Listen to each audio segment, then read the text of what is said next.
ذرا تصور کریں کہ دنیا کی سب سے بڑی اور طاقتور سپر پاور جس کے پاس اس وقت کے جدید ترین فوج ہو، وہ پوری طاقت کے ساتھ کسی کو ختم کرنے کے پیچھے لگ جائے۔ ایک بہت ہی خوفناک صورتحال ہے۔ بالکل، اور بچنے کا واحد راستہ یہ ہو کہ مکمل طور پر غائب ہو جایا جائے، یعنی تاریخ کے صفحات سے، سرکاری ریکارڈ سے اور شہروں سے بالکل کٹ کر آف دی گریڈ چلے جانا۔ مطلب اپنا کوئی نام و نشان نہ چھوڑنا۔ جی ہاں، اتنی خاموشی سے کہ صدیاں گزر جائیں اور تاریخ دانوں کو لگے کہ شاید ان کا کبھی وجود ہی نہیں تھا، لیکن پھر وہی غائب ہونے والے لوگ ایک بالکل نئی اور ناقابل تسخیر شناخت کے ساتھ ابھرے ہیں۔ یہ تو کسی فلم کی کہانی لگتی ہے۔ ایسا ہی ہے، لیکن آج کی گفتگو بالکل اسی سنسنی خیز تاریخی بقا کی داستان پر ہے۔ آج ہم نصیر دشتی کی شاہکار تصنیف دی بلوچ اینڈ بلوچستان پر گفتگو کریں گے۔ یہ کتاب بلوچ قوم کے آغاز سے لے کر ریاست کلات کے زوال تک کی ایک جامع تاریخی دستاویز ہے۔ واقعی یہ ایک بہت اہم کتاب ہے۔ جی، اور اس سے پہلے کہ ہم اس گہرے مطالعے میں اتریں، ان تمام سننے والوں کے لیے ایک پیغام۔ لیجنڈز اینڈ لینڈز میں خوش آمدید، ایک ایسا سفر جہاں ہم سلطنتوں کے عروج و زوال، فاتحین کے راز اور ان زمینوں کی کہانیاں جانتے ہیں جنہوں نے دنیا بدل دی۔ یہاں ہر ویڈیو سننے والوں کو ماضی کے دل میں لے جاتی ہے، جہاں کردار زندہ اور تاریخ بولتی ہوئی محسوس ہوتی ہے۔ لہٰذا ہمارے ساتھ جڑنے کے لیے اس چینل کو سبسکرائب کریں۔ زبردست۔ تو آج کا یہ مطالعہ دراصل اس کتاب پر گفتگو کا پہلا حصہ ہے، جس میں ہم ابتدائی 3 ابواب کا احاطہ کریں گے، یعنی tracing Baloch history, major powers of ancient Iran اور the historical beginning of the Baloch. یعنی ہم بالکل شروعات سے شروع کر رہے ہیں۔ بالکل، ہم دیکھیں گے کہ تاریخ کیسے بنتی ہے، کیسے مٹائی جاتی ہے اور کیسے ایک قوم اپنا وجود خود تراشتی ہے۔ یہ واقعی ایک حیرت انگیز سفر ہے، کیونکہ عام طور پر جب تاریخ پڑھی جاتی ہے تو وہ بادشاہوں، ان کے عظیم الشان محلات اور فتوحات کے گرد گھومتی ہے۔ صحیح بات ہے، ہم تو بس بادشاہوں کے نام ہی یاد کرتے رہتے ہیں۔ لیکن یہ کہانی اس کے بالکل برعکس ہے۔ یہ ان لوگوں کی کہانی ہے جو محلات میں نہیں بلکہ دشوار گزار پہاڑوں اور صحراؤں میں اپنی آزادی کی قیمت چکا رہے ہیں۔ آزادی کی قیمت۔ جی، یہ دیکھنا بہت دلچسپ ہے کہ کس طرح ایک خانہ بدوش قبیلہ جو ابتدا میں طاقتور سلطنتوں کے بیچ محض اپنی بقا کی جنگ لڑ رہا تھا، صدیوں پر محیط ہجرتوں کے بعد ایک باقاعدہ منظم ریاست بنانے میں کامیاب ہوا۔ اس سفر کو سمجھنے کے لیے ہمیں روایتی تاریخ سے ہٹ کر، یعنی وہ تاریخ جو صرف بادشاہوں نے لکھوائی؟ جی بالکل، اس سے ہٹ کر لسانیات، جغرافیہ اور انسانی نفسیات کو ملا کر دیکھنا ہوگا۔ چلیں ذرا اس کی تہہ کھولتے ہیں۔ جب ہم اس کہانی کی ابتدا کی بات کرتے ہیں تو ہمیں آج سے تقریباً 3000 سال پیچھے جانا پڑتا ہے۔ 3000 سال ایک بہت طویل عرصہ ہے۔ بہت لمبا عرصہ، جب وسطی ایشیا سے آریائی قبائل نے ہجرت شروع کی۔ اب اکثر اس ہجرت کو ایک طوفان یا کسی ندی کی طرح پیش کیا جاتا ہے کہ لوگ آئے اور پھیل گئے۔ ہاں، زیادہ تر کتابوں میں اسی طرح لکھا ہوتا ہے۔ لیکن اگر اسے ایک جدید مثال سے سمجھیں تو یہ ہجرت کسی ایک سڑک پر چلنے والے قافلے جیسی نہیں تھی، بلکہ یہ ایک ایسا نیٹ ورک تھا جس کی شاخیں مختلف سمتوں میں نکلتی گئیں۔ بالکل ایک درخت کی شاخوں کی طرح۔ جی، اور جس شاخ نے جہاں کا رخ کیا وہاں کا پورا ڈی این اے یعنی ثقافت، زبان، رہن سہن سب بدل دیا۔ بالکل، اور اگر ہم اس ہجرت کے سٹرکچر کو سمجھیں تو آریائی قبائل، جنہیں ہم پروٹو انڈو ایرانی کہتے ہیں، بنیادی طور پر 2 بڑے حصوں میں تقسیم ہوئے۔ اچھا، یعنی 2 الگ الگ راستے؟ جی، ایک حصہ وہ تھا جو برِ صغیر کی طرف نکل گیا، جس نے ویدک کلچر کی بنیاد رکھی، جو انڈیا کی طرف آئے۔ جی ہاں، اور دوسرا حصہ وہ تھا جس نے جنوب مغرب یعنی ایرانی سطح مرتفع کا رخ کیا۔ یہیں سے اس کتاب کا اصل نقطہ شروع ہوتا ہے کہ بلوچی قوم کی جڑیں اسی انڈو ایرانک شاخ سے جڑتی ہیں۔ تو وہ لوگ وہاں آ کر بس گئے؟ جی، یہ قبائل سفر کرتے کرتے بحیرہ خزر یعنی کیسپین سی کے شمال مغربی علاقوں میں آ کر آباد ہوئے۔ لیکن ایک منٹ رکیں، یہاں ایک بہت بنیادی سوال پیدا ہوتا ہے۔ جی پوچھئے۔ ہزاروں سال پرانی بات ہے، کوئی ویڈیو ریکارڈنگ یا پاسپورٹ تو تھے نہیں۔ ہاں، ظاہر ہے اس وقت تو کاغذ بھی ٹھیک سے نہیں تھا۔ تو ہم آج بیٹھ کر اتنے یقین سے کیسے کہہ سکتے ہیں کہ ان کا تعلق اسی مخصوص شاخ سے ہے؟ مطلب صرف یہ کہہ دینا کہ وہ وہاں سے آئے تھے کافی تو نہیں؟ یہ بہت ہی منطقی سوال ہے۔ کیا ہمارے پاس اس کا کوئی سائنٹیفک یا ٹھوس ثبوت ہے؟ جی بالکل ہے، اور اس کا جواب ہمیں کسی پرانے کھنڈر سے زیادہ انسانی زبان کے اندر ملتا ہے۔ زبان کے اندر؟ ہاں، ماہرین لسانیات نے جب اس پر کام کیا، خاص طور پر میکنزی اور ٹیڈیسکو جیسے محققین نے، تو انہوں نے زبانوں کا ڈی این اے ٹیسٹ کیا۔ اچھا، زبانوں کا بھی ڈی این اے ٹیسٹ ہوتا ہے؟ مطلب انہوں نے بلوچی زبان کی ساخت اور اس کے بنیادی الفاظ کا گہرائی سے مطالعہ کیا۔ زبان میں کچھ الفاظ ایسے ہوتے ہیں جو کبھی نہیں بدلتے۔ جیسے کون سے الفاظ؟ جیسے پانی، آگ، رشتوں کے نام، مطلب ماں، باپ، بھائی۔ جب ان بنیادی الفاظ اور گرامر کا موازنہ کیا گیا تو ثابت ہوا کہ بلوچی زبان کا تعلق شمال مغربی ایرانی زبانوں سے ہے۔ شمال مغربی؟ جی، اس کا سیدھا سا مطلب یہ ہے کہ بلوچی زبان کی جڑیں کردش، ززاکی اور گلکی جیسی زبانوں سے جا ملتی ہیں۔ میں اس پر تھوڑا سا اختلاف کروں گا۔ جی بتائیے۔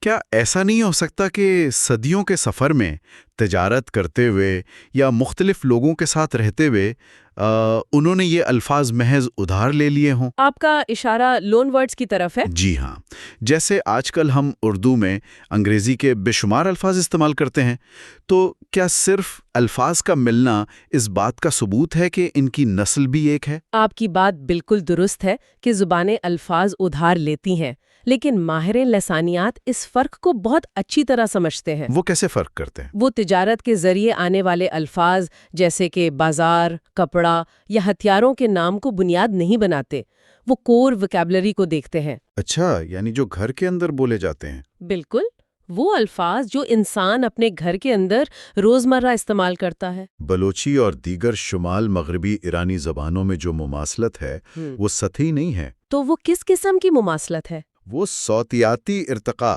یعنی ساؤنڈز کیسے بدلتی ہیں ان کے اصولوں پر پوری اترتی ہے۔ یعنی جس طرح ایک خاص علاقے میں زبانوں نے ترقی کی، بلوچی بالکل اسی پیٹرن پر چلتی ہے۔ واہ! اس سائنسی اور لسانی ثبوت کے بعد یہ شک باقی نہیں رہتا کہ ان کا آغاز اسی شمال مغربی خطے میں بحیرہ خزر کے آس پاس ہوا۔ یہ تو واقعی ذہن کو کھول دینے والی بات ہے کہ آپ کی زبان خود ایک جیتا جاگتا تاریخی ثبوت ہے۔ بالکل، زبان تاریخ کا سب سے بڑا گواہ ہوتی ہے۔ یعنی جو الفاظ ہم آج بول رہے ہیں وہ ہزاروں سال پرانے سفر کی کہانی سنا رہے ہیں۔ تو اب ہم یہ جان چکے ہیں کہ یہ قبائل بحیرہ خزر کے پاس آباد تھے۔ جی۔ بلوچ نام کے حوالے سے اتنی عجیب و غریب کہانیاں ملتی ہیں کہ انسان حیران رہ جاتا ہے۔ ہاں، وہ کہانیاں تو بہت مشہور ہیں۔ مطلب کوئی کہتا ہے یہ بابل کے دیوتا بیلس سے نکلا ہے، کوئی اسے سنسکرت کے بل اوچ یعنی اعلیٰ طاقت سے جوڑتا ہے۔ جی، اور بھی بہت سی کہانیاں ہیں۔ ایک مفروضہ تو یہ بھی تھا کہ یہ جنگجو اپنے ہیلمٹ پر مرغ کے تاج جیسی کلگی لگاتے تھے، اس لیے انہیں یہ نام ملا۔ ہاں، کاکس کوم والی کہانی۔ جی بالکل۔ تو ان کہانیوں میں کتنی حقیقت ہے؟ سچ کہوں تو یہ سب وہ مفروضے ہیں جو اس وقت بنائے گئے جب تاریخ دانوں کے پاس ٹھوس شواہد نہیں تھے۔ مطلب انہوں نے ہوا میں تیر چلائے؟ ایک طرف ہے ہاں، تو انہوں نے محض الفاظ کی ملتی جلتی آوازوں کی بنیاد پر کہانیاں گھڑ لیں، لیکن جب جدید دور میں آثار قدیمہ کے ماہرین نے پتھروں پر کندہ قدیم کتبوں کو پڑھنا شروع کیا تو پھر کیا ہوا؟ کیا یہ کہانیاں غلط ثابت ہوئیں؟ بالکل، یہ ساری کہانیاں زمین بوس ہو گئیں۔ دراصل ہخامنشی اور بعد میں ساسانی دور کے کتبوں میں خاص طور پر دارا اور شاہپور کے پتھروں پر ایک مخصوص علاقے کا واضح ذکر ملتا ہے۔ اچھا، پتھروں پر لکھی ہوئی تاریخ، یہ تو بہت ٹھوس ثبوت ہے۔ جی، اور بحیرہ خزر اور جھیل وان کے درمیان کا یہ علاقہ بلاشگان کہلاتا تھا۔ بلاشگان؟ ہاں، اور ان کتبوں کے مطابق وہاں جو قوم بستی تھی اسے بلاشچک کہا جاتا تھا۔ اچھا، تو بلاشگان کا علاقہ اور بلاشچک قوم، اب یہ بات کچھ سمجھ میں آ رہی ہے۔ یہاں جو بات سب سے زیادہ حیران کن ہے وہ یہ ہے کہ کیسے نام بدلتے ہیں۔ یعنی بلاشچک ہی وہ لفظ ہے جو وقت کے ساتھ ساتھ صدیوں کے سفر اور لسانی تبدیلیوں سے گزر کر بالآخر بلوچ بن گیا۔ بالکل، یہ تو بالکل ایسا ہی ہے جیسے دنیا کے بہت سے شہروں اور قوموں کے نام وقت کے ساتھ چھوٹے اور آسان ہو جاتے ہیں، جیسے لونڈینیم سے لندن بن گیا۔ بالکل درست تشبیہ دی آپ نے۔ زبان ہمیشہ سادگی اور آسانی کی طرف سفر کرتی ہے۔ بلاشک اور بلوچ کے تلفظ میں کوئی بہت بڑا ساختی فرق نہیں ہے، ہاں، ساؤنڈز کافی ملتی جلتی ہیں۔ بلکہ حیرت کی بات یہ ہے کہ آج بھی اس 21ویں صدی میں بلوچستان کے کئی مقامی علاقوں میں لوگ اپنی زبان میں ایک دوسرے کو بلوچک اور اپنی زبان کو بلوچکی کہتے ہیں۔ کیا واقعی؟ یہ تو مجھے پتہ ہی نہیں تھا۔ جی ہاں، یہ اس بات کا ثبوت ہے کہ وہ قدیم نام آج بھی کسی نہ کسی شکل میں زندہ ہے۔ یہ تو بہت زبردست بات ہے۔ اس وقت بلشکن کے علاقے میں بلشچک تنہا نہیں تھے، بلکہ ان کے ساتھ کرد اور دیگر قبائل بھی آباد تھے۔ کرد قبائل۔ یہی وجہ ہے کہ آج بھی بلوچی اور کرد ثقافت میں، ان کی موسیقی میں، ان کے قبائلی ڈھانچے میں ہمیں حیرت انگیز مماثلت نظر آتی ہے۔ یہاں آ کے کہانی میں اصل سسپنس آتا ہے۔ وہ کیسے؟ اب یہ بلشچک یا بلوچ قبائل بلشکگان کے علاقے میں رہ رہے ہیں، لیکن وہ اکیلے نہیں تھے۔ جی نہیں، بڑی طاقتیں موجود تھیں۔ ان کے آس پاس اس وقت کی عظیم سپر پاورز موجود تھیں، مطلب قدیم ایرانی سلطنتیں۔ اگر ہم فردوسی کا مشہور شاہ نامہ پڑھیں تو وہاں ہمیں ملتا ہے کہ بلوچ جنگجو بہت بہادر تھے۔ بالکل، شاہ نامہ میں ان کا ذکر بہادری کے حوالے سے ہی ملتا ہے۔ وہ کمبوجیا اور کیخسرو جیسے عظیم بادشاہوں کی فوج کا ہراول دستہ ہوا کرتے تھے۔ ان کی بہادری کی قسمیں کھائی جاتی تھی۔ جی، لیکن پھر ہم دیکھتے ہیں کہ انہی سلطنتوں نے ان پر مظالم شروع کر دیے۔ میرا سوال یہ ہے کہ اگر آپ کے پاس اتنے زبردست اور نڈر جنگجو موجود ہیں تو کوئی بھی عقل مند بادشاہ تو انہیں پیسے دے کر اپنی فوج میں رکھے گا، منطقی طور پر تو ایسا ہی ہونا چاہیے۔ ان کو اپنا دوست بنائے گا۔ ان کو چن چن کر مارنے اور بے دخل کرنے کی کیا ضرورت پڑ گئی؟ یہ بہت ہی گہرا سوال ہے، اور اس کا جواب ہمیں ان سلطنتوں کے معاشی اور سیاسی ماڈل میں ملتا ہے۔ معاشی ماڈل؟ جی، مادی، ہخامنشی، اشکان جنہیں پارتھین بھی کہتے ہیں، اور خاص طور پر ساسانی سلطنتیں جو تھیں وہ انتہائی بیوروکریٹک اور سینٹرلائزڈ تھیں۔ مطلب ہر چیز پر کنٹرول تھا۔ بالکل، ان کا ایک ہی مقصد تھا کہ ہر انسان گنا جا سکے اور ہر انسان سے ٹیکس لیا جا سکے۔ ساسانی سلطنت تو اپنے ریکارڈ رکھنے اور سخت گیر نظام کے لیے بہت مشہور تھی۔ اچھا، ایک طرح کا ماڈرن ٹیکس سسٹم۔ جی، اب اس کے مقابلے میں بلوچوں کا لائف سٹائل کیا تھا؟ وہ خانہ بدوش تھے۔ وہ آج یہاں ہیں، کل وہاں۔ بالکل، نہ ان کا کوئی مستقل پتہ ہے، نہ وہ زمین کے کسی ایک ٹکڑے سے بندھے ہیں۔ مرکزی حکومت کے لیے خانہ بدوش ہمیشہ ایک ڈراونا خواب ہوتے ہیں، کیونکہ آپ انہیں کنٹرول نہیں کر سکتے، اور نہ ہی ان سے باقاعدگی سے ٹیکس وصول کر سکتے ہیں۔ یعنی یہ ایک کلاسک ٹکراؤ تھا۔ ایک طرف ایک بہت بڑا سرکاری مشینری سسٹم جو ہر چیز کو فائل اور ٹیکس کے دائرے میں لانا چاہتا ہے، اور دوسری طرف آزادی پسند لوگ۔ جی، وہ لوگ جن کی پوری زندگی ہی آزادی، نقل و حرکت اور کھلی فضاؤں سے عبارت ہے۔ ان خانہ بدوشوں کے لیے آزادی صرف ایک نعرہ نہیں تھا، بلکہ ان کے جینے کا طریقہ تھا۔ لیکن کیا محض ٹیکس نہ دینے کی وجہ سے ایک پوری قوم کا قتل عام شروع کر دیا گیا؟ مطلب کیا اس دشمنی کے پیچھے کوئی اور بھی عوامل تھے؟ جی ہاں، معاملہ صرف ٹیکس کا نہیں تھا۔ ساسانی دور میں، خاص طور پر شاپور دوم اور انوشیروان کے دور میں، سلطنت ایک بہت ہی سخت گیر طبقاتی اور مذہبی نظام نافذ کر رہی تھی۔ طبقاتی نظام؟ جی، ساسانی معاشرہ پادریوں اور امراء کے زیر اثر تھا۔ غریب اور امیر کا فرق بہت زیادہ تھا۔ اسی دوران ایران میں مزدکیت نامی ایک تحریک ابھری۔ مزدکیت؟ یہ کیا تھا؟ اسے آپ قدیم دور کے قسم کے سوشلسٹ یا برابری کی تحریک سمجھ سکتے ہیں۔ اچھا، ہزاروں سال پہلے سوشلزم؟ جی، ان کا ماننا تھا کہ دولت اور وسائل سب میں برابر تقسیم ہونے چاہیے۔ تو بادشاہوں کو تو یہ بالکل پسند نہیں آیا ہوگا؟ بالکل نہیں۔ اب چونکہ خانہ بدوش قبائل جیسے کہ بلوچ، ان کا اپنا قبائلی نظام پہلے کافی برابری کی بنیاد پر ہوتا ہے، ان میں بادشاہوں اور غلاموں والا فرق اس طرح نہیں ہوتا۔ یعنی ان کا مائنڈ سیٹ پہلے ہی اس تحریک کے قریب تھا۔ بالکل، سسانی حکمرانوں کو لگا کہ یہ آزاد منش قبائل نہ صرف ان کی معیشت کے لیے خطرہ ہیں، بلکہ اگر انہوں نے مزدکیت جیسی باغیانہ سوچ کو اپنا لیا تو پوری سلطنت کا نظام مل جائے گا؟ جی ہاں، بالکل ایسا ہی ہے۔ اچھا، تو حکمرانوں نے ان قبائل کو محض انتظامی مسئلہ نہیں بلکہ ایک نظریاتی اور سیکیورٹی تھریٹ سمجھ لیا۔ 100% درست۔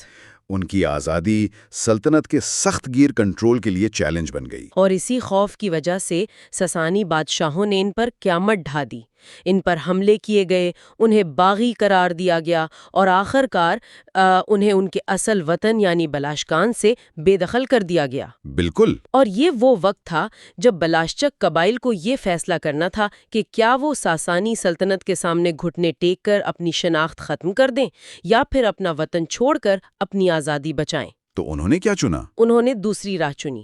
انہوں نے بلاشکان چھوڑ دیا اور جنوب مشرق کی طرف زیادہ کٹھن اور دشوار گزار علاقوں کا رخ کیا۔ اور یہاں سے وہ دور شروع ہوتا ہے جسے ہم ہسٹوریکل بلیک آؤٹ یا تاریخ کی گمشدگی کہہ سکتے ہیں۔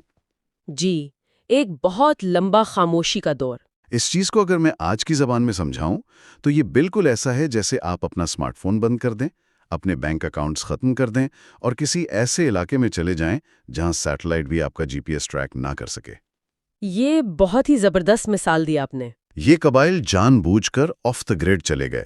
انہوں نے شہروں، مرکزی شاہراہوں اور ٹیکس کلیکٹر سے خود کو دور کر لیا۔ لیکن حیران کی بات یہ ہے کہ اس وقت کے جو بڑے تاریخ دان تھے انہوں نے بھی ان کا ذکر ایسے غائب کر دیا جیسے ان کا وجود ہی نہ ہو۔ کیوں؟ کیونکہ تاریخ دان بھی تو سلطنت کا حصہ تھے۔ کیا تاریخ دان بھی سلطنت کے پیرول پر تھے؟ جی، یہ ایک تلخ تاریخی حقیقت ہے کہ تاریخ ہمیشہ فاتح اور شہر میں بیٹھنے والا لکھتا ہے۔ سچ ہے۔ اس دور کے فارسی اور بعد میں آنے والے عرب تاریخ دان سب کے سب شہری معاشروں سے تعلق رکھتے تھے۔ ان کے نزدیک تہذیب کا مطلب ہی شہر میں رہنا، دربار قائم کرنا اور ٹیکس دینا تھا۔ جو نظام سے باہر ہے وہ انسان ہی نہیں۔ بالکل۔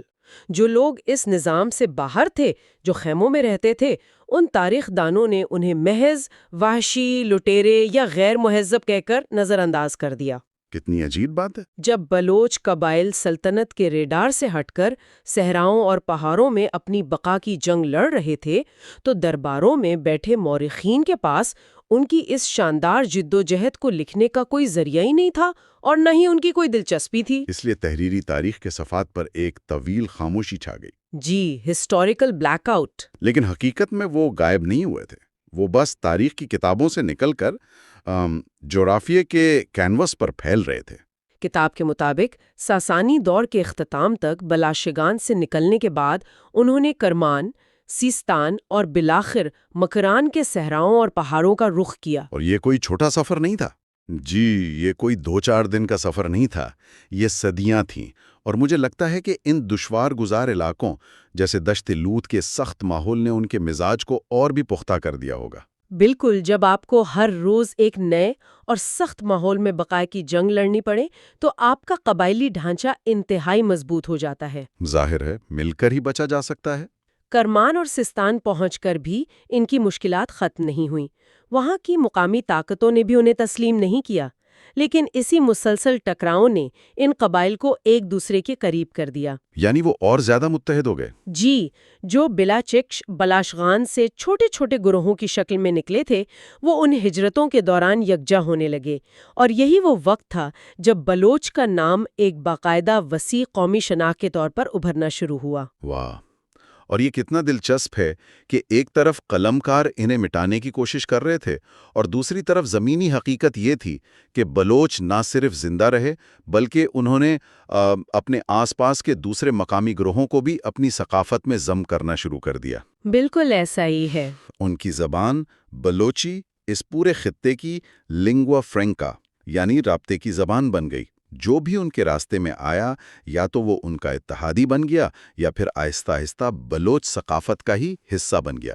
یہ کسی بھی قوم کی غیر معمولی لچک اور سماجی طاقت کی بہت بڑی نشانی ہے۔ اور یہی اس پورے تاریخی باب کا سب سے اہم سبق ہے۔ ہم نے دیکھا کہ آریائی ہجرت سے لے کر بلد شگان کی سرسبز وادیوں تک اور پھر وہاں سے ساسانی بادشاہوں کے عتاب کا شکار ہو کر صحراؤں کی طرف ہجرت کرنے تک کا سفر محض ایک جغرافیائی تبدیلی نہیں تھی۔ بالکل، یہ ایک ارتقائی عمل تھا جس نے انہیں جنگجو صلاحیتوں، وفاداری اور اپنی زبان سے محبت جیسی اقدار سکھائیں جو آج تک ان کی پہچان ہے۔ انہوں نے ثابت کیا کہ کوئی قوم محض اپنے علاقے کی وجہ سے نہیں بلکہ اپنے اتحاد اور اپنے طرز زندگی کی وجہ سے زندہ رہتی ہے۔ زبردست۔ یہ سب سننے اور سمجھنے کے بعد میرے ذہن میں ایک بہت ہی عجیب سا لیکن گہرا خیال آ رہا ہے، اور میں چاہوں گا کہ ہم اس پر ذرا مل کر غور کریں۔ جی ضرور بتائیے۔ ہم ہمیشہ ساسانیوں کے ان مظالم، اس بے دخلی اور دربدر ہونے کو ایک تاریخی المیہ کے طور پر دیکھتے ہیں، لیکن کیا یہ ممکن ہے کہ ساسانی بادشاہوں کا وہ شدید ظلم اور بلاشگان سے ان کو نکال باہر کرنا در حقیقت بلوچوں کے لیے تباہی کے بجائے ایک بہت بڑی نعمت ثابت ہوا ہو؟ یہ بہت ہی دلچسپ زاویہ ہے۔ آپ کا اشارے کس طرف ہے؟ میرا مطلب ہے، ذرا سوچیں، اگر ساسانی بادشاہ انہیں تنگ نہ کرتے، اگر وہ وہیں بلاشگان میں ہی امن و سکون سے رہتے تو کیا ہوتا؟ تو شاید وہ وہیں کے ہو کر رہ جاتے۔ بالکل، غالباً وہ بھی دوسری درجنوں چھوٹی قوموں کی طرح ان عظیم سلطنتوں کی بیوروکریسی، ان کے ٹیکس سسٹم اور ان کی ثقافتی چکی میں پوری طرح پس جاتے۔ آپ کی بات میں وزن ہے۔ وہ فارسی کلچر میں اس قدر جذب ہو جاتے کہ شاید آج اپنا الگ وجود اور اپنی خالص شناخت مکمل طور پر کھو چکے ہوتے، لیکن اس ظلم نے، اس بے گھری نے اور اس سخت ترین ہجرت نے انہیں اس ریاستی نظام سے کاٹ دیا۔ جی، انہیں اس پرتعیش لیکن خطرناک حد تک ضم کر لینے والے ریاستی نظام سے کاٹ دیا۔ اس کٹھن سفر اور تنہائی نے انہیں مجبور کیا کہ وہ ایک دوسرے پر انحصار کریں، اپنی زبان کو مضبوطی سے تھامے رکھیں اور اپنی ایک الگ، ناقابل تسخیر قومی شناخت بنائیں۔ کیا بات ہے! کیا یہ کہنا غلط ہوگا کہ جس طوفان نے انہیں اکھاڑنے کی کوشش کی، اسی طوفان نے دراصل انہیں وہ مضبوط جڑیں دیں جو آج تک قائم ہیں؟ یہ واقعی ایک بہت طاقتور اور فکر انگیز تجزیہ ہے۔ میری نظر میں تاریخ میں ایسا کئی بار ہوا ہے کہ جن گروہوں کو مرکز سے دور، سخت اور نامہربان علاقوں کی طرف دھکیل دیا گیا، انہوں نے دراصل اپنی اصل روح کو بچا لیا۔ بالکل۔ بلوچ شگان کی زرخیزی شاید انہیں آرام دہ تو بنا دیتی، لیکن مکران اور سیستان کی سختیوں نے انہیں ایک ایسی مضبوط اور متحد قوم میں ڈھال دیا جسے بعد میں آنے والی کوئی بھی سپر پاور مکمل طور پر ختم یا جذب نہیں کر سکی۔ ان کی بقا کا راز ان کی اسی جلاوطنی میں پوشیدہ تھا۔ کیا کمال کی بات ہے! یہ ایک ایسا سوال اور زاویہ ہے جس پر جتنا غور کیا جائے، تاریخ کے اتنے ہی نئے باب کھلتے ہیں۔ ظلم نے انہیں مٹانے کی کوشش کی، لیکن انہوں نے اس ظلم کو اپنی شناخت کی بھٹی بنا لیا۔ بالکل صحیح کہا آپ نے۔ خیر، آج کے اس سفر کو اور تاریخ کی ان گہری پرتوں کو ہم یہیں روکتے ہیں۔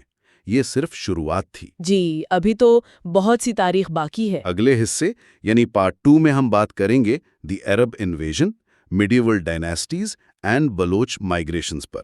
ہم دیکھیں گے کہ جب عرب فاتحین اس خطے میں داخل ہوئے تو بلوچوں کی تاریخ نے کیا حیرت انگیز اور نئے موڑ لیے۔ مجھے تو ابھی سے اس گفتگو کا انتظار ہے۔ تب تک کے لیے تاریخ کے ان پوشیدہ رازوں اور اس بات پر غور کرتے رہیں کہ بعض اوقات ہماری سب سے بڑی مشکل ہی ہماری سب سے بڑی طاقت بن جاتی ہے۔ ذرا تصور کریں، مطلب ایک ایسی قوم کا جسے بڑی بڑی سلطنتوں نے بے دردی سے نشانہ بنایا، جنہیں کبھی دھوکے سے زہر دیا گیا، کبھی ان کے خیموں میں انہیں زندہ جلایا گیا، اور پھر دنیا کے مشکل ترین اور بنجر ترین پہاڑوں کی طرف ڈھکیل دیا گیا۔ اور منطق تو یہی کہتی ہے کہ ایسی صورتحال میں کسی بھی گروہ کو صفحہ ہستی سے بالکل مٹ جانا چاہیے تھا۔ بالکل، لیکن حیران انگیز طور پر ایسا ہوا نہیں۔ اس قوم نے معدوم ہونے کے بجائے ایک پورے کے پورے وسیع جغرافیائی خطے کو اپنا نام دے دیا۔ یہ بقا کی ایک ایسی بھٹی تھی، یعنی ایک ایسا سروائیول کروسیبل تھا جس نے تاریخ کا رخ ہی موڑ دیا۔ واقعی، اور یہی ہماری آج کی اس نشست کا مرکزی خیال ہے۔ لیجنڈز اینڈ لینڈز میں خوش آمدید۔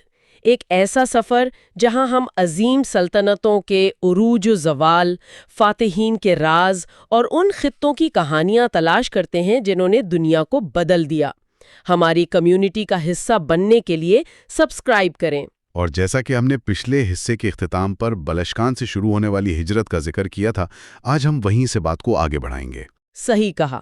یہ نصیر دشتی کی تحقیق دا بلوچ اینڈ بلوچستان سیریز کے اس گہرے جائزے کا دوسرا حصہ ہے۔ اس حصے میں ہم خاص طور پر باب 5 جو کہ بلوچ اور عرب حملے پر ہے، باب 6 جس میں علاقائی سلطنتوں کا ذکر ہے، اور باب 7 یعنی بلوچ ہجرتیں اور قبائلی تشکیل نو کا احاطہ کریں گے۔ تو ہم بنیادی طور پر ان تاریخی حوالوں کو غیر جانبدارانہ انداز میں دیکھیں گے جو ہمیں بتاتے ہیں کہ کیسے ان قبائل نے اپنی بقا کی جنگ لڑی۔ بالکل۔ تو سوال یہ پیدا ہوتا ہے کہ تاریخ کی بدترین دربدری نے اس خانہ بدوش قوم کی شناخت کو ختم کرنے کے بجائے اسے اتنا مضبوط کیسے بنا دیا کہ آج ہم اس پورے خطے کو بلوچستان کے نام سے جانتے ہیں؟ میرا مطلب ہے 7ویں صدی عیسوی میں جب عربوں نے ایران کا رخ کیا تو اس وقت خطے میں اصل صورتحال کیا تھی؟ اس وقت صورتحال انتہائی افراتفری کا شکار تھی۔ جب ہم 7ویں صدی کی بات کرتے ہیں تو ساسانی سلطنت جو صدیوں تک ایک سپر پاور رہی تھی وہ اندر سے بالکل کھوکھلی ہو چکی تھی۔ یعنی محلاتی سازشیں اور مسلسل جنگیں؟ بالکل وہی سب۔ اور بلوچ قبائل اس وقت کسی ایک مخصوص علاقے میں متحد نہیں تھے، وہ کرمان، مکران اور سستان کے مختلف حصوں میں بکھرے ہوئے تھے اور ایک خانہ بدوشوں کی سی زندگی گزار رہے تھے۔ تو جب عرب افواج نے حملہ کیا تو خطے کی سیاسی حرکیات راتوں رات بدل گئیں۔ تو ظاہر ہے ان کا رد عمل بھی کوئی ایک سا تو نہیں رہا ہوگا۔ ایسا ہی ہے، ان قبائل کے پاس کوئی مرکزی قیادت تو تھی نہیں، اس لیے کچھ علاقوں میں انہوں نے عربوں کی شدید مزاحمت کی، جبکہ کچھ نے حالات کو بھانپ کر حملہ آوروں کے ساتھ الحاق کر لیا۔ اور الحاق کی جب بات آتی ہے تو نصیر دشتی کی تحقیق میں ایک نام بہت ابھر کر سامنے آتا ہے، جنرل سیاہ سوار کا، جنہیں عرب تاریخ دانوں نے سیاہ بلوچ بھی کہا ہے۔ جی ہاں، یہ ساسانی بادشاہ یزدگرد تیم کی فوج کے ایک بہت اہم کمانڈر تھے۔ میں یہی سوچ رہی تھی کہ انہوں نے ایک بہت ہی نازک موڑ پر 10 بلوچ قبائل اور ان کے اتحادی جاٹوں کو ساتھ ملایا اور عربوں کے ساتھ معاہدہ کر لیا۔ یہ تو خلیفہ دم کی باقاعدہ منظوری سے ہونے والا الحاق تھا، لیکن مجھے اس فیصلے پر تھوڑا سا شبہ ہوتا ہے۔ کیسا شبہ؟ مطلب کیا ایک بیرونی حملہ آور کے ساتھ مل جانا ان کی کوئی بہت بڑی تزویراتی غلطی یعنی ٹیکٹیکل مس کیلکولیشن تھی، یا اس کے پیچھے کوئی اور کہانی تھی؟ دیکھیں، اگر ہم اسے محض ایک فوجی فیصلے کے طور پر دیکھیں تو یہ غلطی لگ سکتی ہے، لیکن تاریخی تناظر میں ایسا بالکل نہیں تھا۔ دراصل ساسانیوں کے ساتھ ان قبائل کی اپنی تاریخ بے حد خون آلود تھی۔ وہ نوشروان کے دور والا معاملہ؟ بالکل۔ ساسانی بادشاہ نوشروان کے دور میں بلوچوں کا جس بے دردی سے قتل عام کیا گیا تھا اس کی یادیں ان قبائل کے ذہنوں میں تازہ تھیں۔ ساسانی ریاست ان کے لیے کوئی شفیق ماں نہیں تھی، بلکہ ایک جابر قوت تھی جو ان کی چراگاہوں پر قبضہ کرتی تھی اور بھاری ٹیکس لگاتی تھی۔ تو جب وہ جابر سلطنت خود ڈوبنے لگی تو ان قبائل نے بجا طور پر اس ڈوبتے جہاز کو بچانے کے لیے اپنا خون بہانے سے انکار کر دیا؟ جی، یہ انتقام بھی تھا اور بقا کی کوشش بھی۔ لیکن ویسے آپ کا یہ سوچنا بھی بجا ہے کہ طویل مدتی بنیادوں پر یہ الحاق ان کے لیے کوئی خاص فائدہ مند ثابت نہیں ہوا۔ ہاں، کیونکہ تاریخ بتاتی ہے کہ عربوں کا تسلط قائم ہونے کے بعد تو معاملات اور بگڑ گئے۔ اموی دور میں خاص طور پر عراق کے گورنر حجاج بن یوسف کے دور میں انہی بلوچوں اور جاٹوں کو شام کی طرف جلاوطن کر دیا گیا۔ بالکل، جنہوں نے ساسانیوں کے خلاف عربوں کا ساتھ دیا تھا انہی کو نکالا گیا۔ یہ تو بڑی عجیب سی بات ہے کہ جس طاقت کے ساتھ آپ نے الحاق کیا اسی نے آپ کو مشکوک سمجھ کر دربدر کر دیا۔ ایسا کیوں ہوا؟ اصل میں حجاج بن یوسف ایک انتہائی سخت گیر منتظم تھا۔ عربوں کو جب یہ محسوس ہوا کہ یہ جنگجو اور خانہ بدوش قبائل کسی بھی وقت مرکز کے لیے خطرہ بن سکتے ہیں تو انہوں نے انہیں سلطنت کے دور دراز سرحدی علاقوں یعنی موجودہ شام کی طرف دھکیل دیا۔ مقصد یہ تھا کہ ان کی طاقت کو توڑا جائے۔ بالکل، لیکن کہانی کا دوسرا رخ یہ بھی ہے کہ کرمان کے کوہ بارز جیسے دشوار گزار پہاڑی علاقوں میں ایسے بلوچ قبائل بھی موجود تھے جنہوں نے اس الحاق کا حصہ بننے سے انکار کر دیا تھا۔ اور انہوں نے تو مزاحمت بھی کی تھی۔ جی، انہوں نے نہ صرف عربوں کی زبردست مزاحمت کی بلکہ ساسانی سلطنت کے ان عہدیداروں کو بھی پناہ دی جو عربوں سے جان بچا کر بھاگ رہے تھے۔ اور میرا خیال ہے کہ اسی مزاحمت کا نتیجہ ہمیں عرب مورخین کی تحریروں میں نظر آتا ہے۔ میں مقدسی اور طبری جیسے نامور مورخین کے حوالے پڑھ رہی تھی اور انہوں نے بلوچوں کے لیے جو الفاظ استعمال کیے ہیں وہ بہت سخت ہیں۔ ہاں، باقاعدہ وحشی کہا گیا ہے انہیں۔ بالکل، مقدسی نے تو انہیں صحرا میں حملہ کرنے والے ٹڈی دل یعنی لوکس سے تشبیہ دی۔ لیکن مقدسی کا ایک دعویٰ مجھے بہت ہی عجیب لگا۔ وہ لکھتا ہے کہ یہ لوگ اپنے قیدیوں کا سر پتھروں سے کچل دیتے تھے اور جواز یہ پیش کرتے تھے کہ ہمیں اپنی تلواروں کی دھار خراب نہیں کرنی۔ یہ حوالہ کافی مشہور ہے۔ تو کیا واقعی یہ کوئی تاریخی حقیقت ہے یا یہ محض جنگی پروپیگنڈا تھا؟ دیکھیں، یہ تاریخ نویسی میں فاتحین کے پروپیگنڈا کی ایک کلاسک مثال ہے۔ جب بھی کوئی بڑی اور منظم ریاست کسی مزاحمتی گروہ، خاص طور پر خانہ بدوشوں کو کچلنے کی کوشش کرتی ہے اور اس میں ناکام رہتی ہے، تو وہ انہیں غیر انسانی ثابت کرنے کی کوشش کرتی ہے۔ یعنی انہیں ظالم اور وحشی بنا کر پیش کرنا تاکہ ریاست اپنے ظلم کو جائز قرار دے سکے۔ بالکل صحیح کہا۔ مقدسی یا طبری کے یہ بیانات کوئی غیر جانبدار صحافت تو تھے نہیں، یہ ریاستی بیانیے کا حصہ تھے۔ تلواروں کی دھار بچانے کے لیے سر کچلنے جیسی کہانیاں دراصل ایک نفسیاتی حربہ ہوتی ہیں، تاکہ ریاست کے عوام کی نظر میں ان قبائل کے خلاف فوجی کارروائیوں کو درست ثابت کیا جا سکے۔ ایسا ہی ہے۔ ان خانہ بدوشوں کے لیے عربوں کا قبضہ محض کوئی انتظامی تبدیلی تھوڑی تھی، بلکہ یہ تو ان کی چراگاہوں، پانی کے چشموں اور ان کے صدیوں پرانے آزاد طرز زندگی پر براہ راست حملہ تھا۔ اس لیے ان کی مزاحمت قطعی طور پر فطری تھی۔ اس سے یہ اندازہ ہوتا ہے کہ عرب دور تو محض ایک شروعات تھی، کیونکہ کتاب کے 6 باب میں جب ہم دیکھتے ہیں کہ عباسی خلافت کمزور ہوئی تو جو علاقائی ایرانی سلطنتیں ابھریں انہوں نے تو ظلم کی ایک نئی داستان رقم کر دی۔ بالکل۔ 10ویں اور 11ویں صدی میں جب ہم داخل ہوتے ہیں تو بغداد کی خلافت برائے نام رہ جاتی ہے۔ صفاری، اولے-بویا، غزنوی اور سلجوق جیسی مقامی سلطنتیں ابھرتی ہیں۔ اور ان نئی ریاستوں کو اپنا لوہا منوانے کے لیے ظاہر ہے ان علاقوں پر مکمل کنٹرول چاہیے تھا۔ جی، اور ان کے راستے میں سب سے بڑی رکاوٹ یہی آزاد خانہ بدوش قبائل تھے۔ صفاری دور کو ہی دیکھ لیجئے۔ یعقوب بن لیث صفاری نے جب کرمان پر حملہ کیا تو اس نے بلوچ سردار علی بارزوئی کو دھوکے سے قید کیا، اور پھر بم کے مقام پر انہیں سرعام پھانسی دے دی۔ بالکل، اور اس کے بعد اس نے بے شمار قبائل کو ان کے آبائی علاقوں سے نکال کر فارس کی طرف جلا وطن کر دیا، جہاں ویسے وہ آج بھی کرشی کے نام سے ایک چھوٹی سی اقلیت کے طور پر موجود ہیں۔ یہ تو خیر صفاری دور کی بات ہے، لیکن آلے بویا کا دور جس کا تذکرہ اس کتاب میں ہے وہ تو انسانیت سوز مظالم کی انتہا معلوم ہوتا ہے۔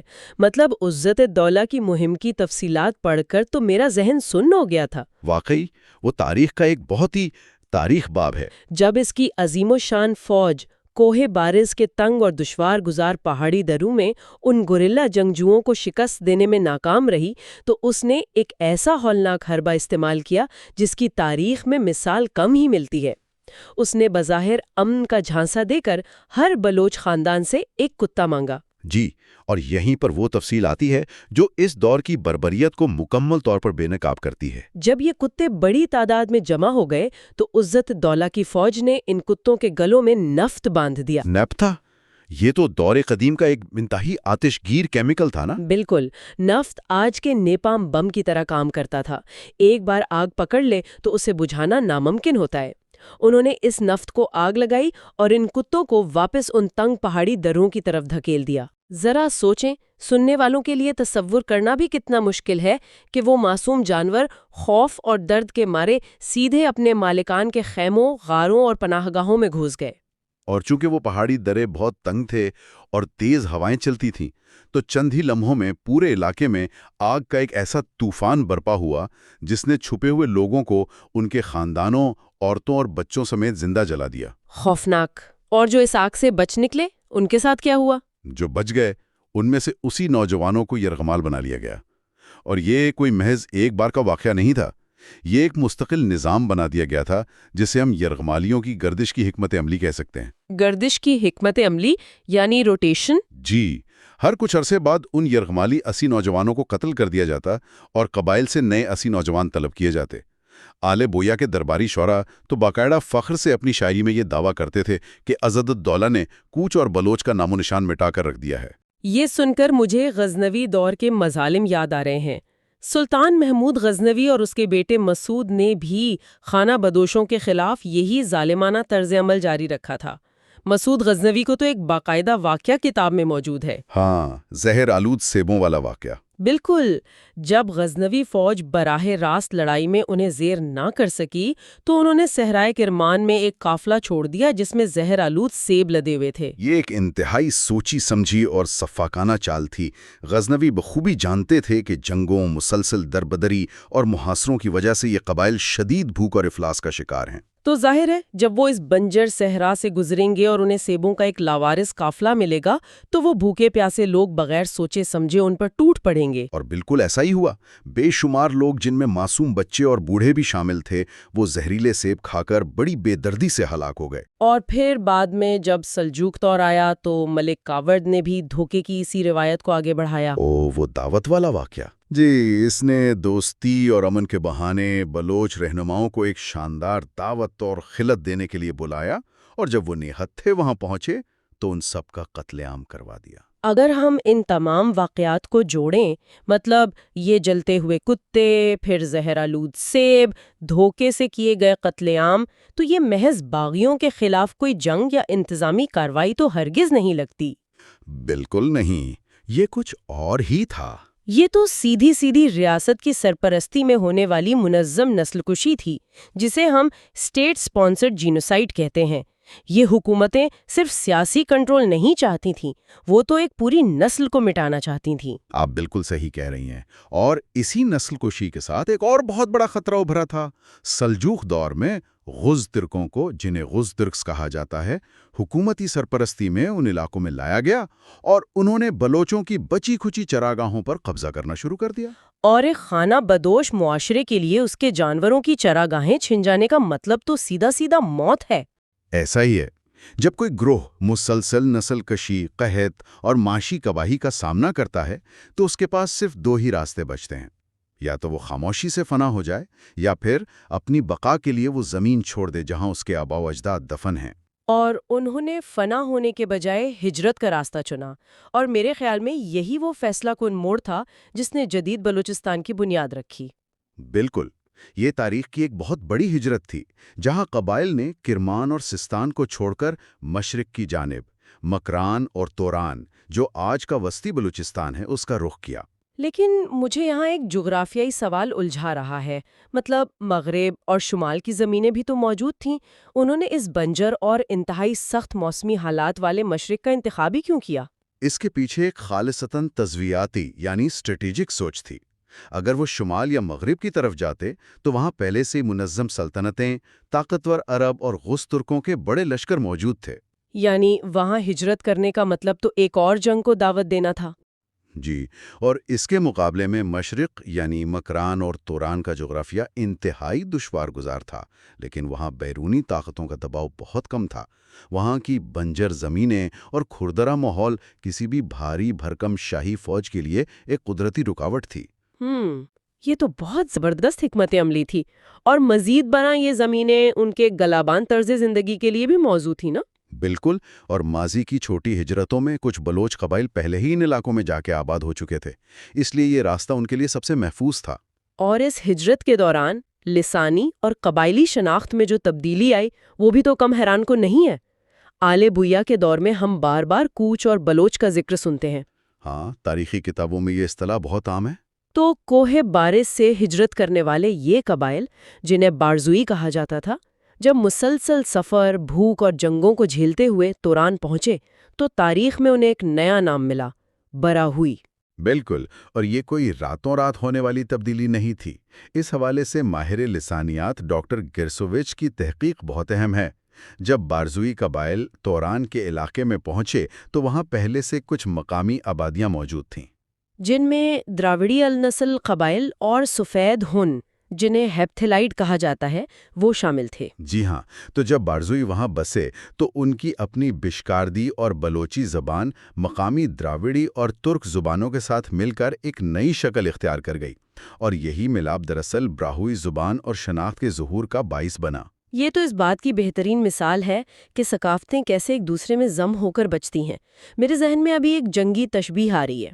اچھا، کیسی تشبیہ؟ جس طرح پرانے وقتوں میں رومی یا یونانی سپاہی جب چاروں طرف سے دشمنوں میں گھر جاتے تھے تو وہ اپنی ڈھالیں جوڑ کر ایک ناقابل تسخیر دیوار بنا لیتے تھے جسے فیلنکس کہا جاتا تھا۔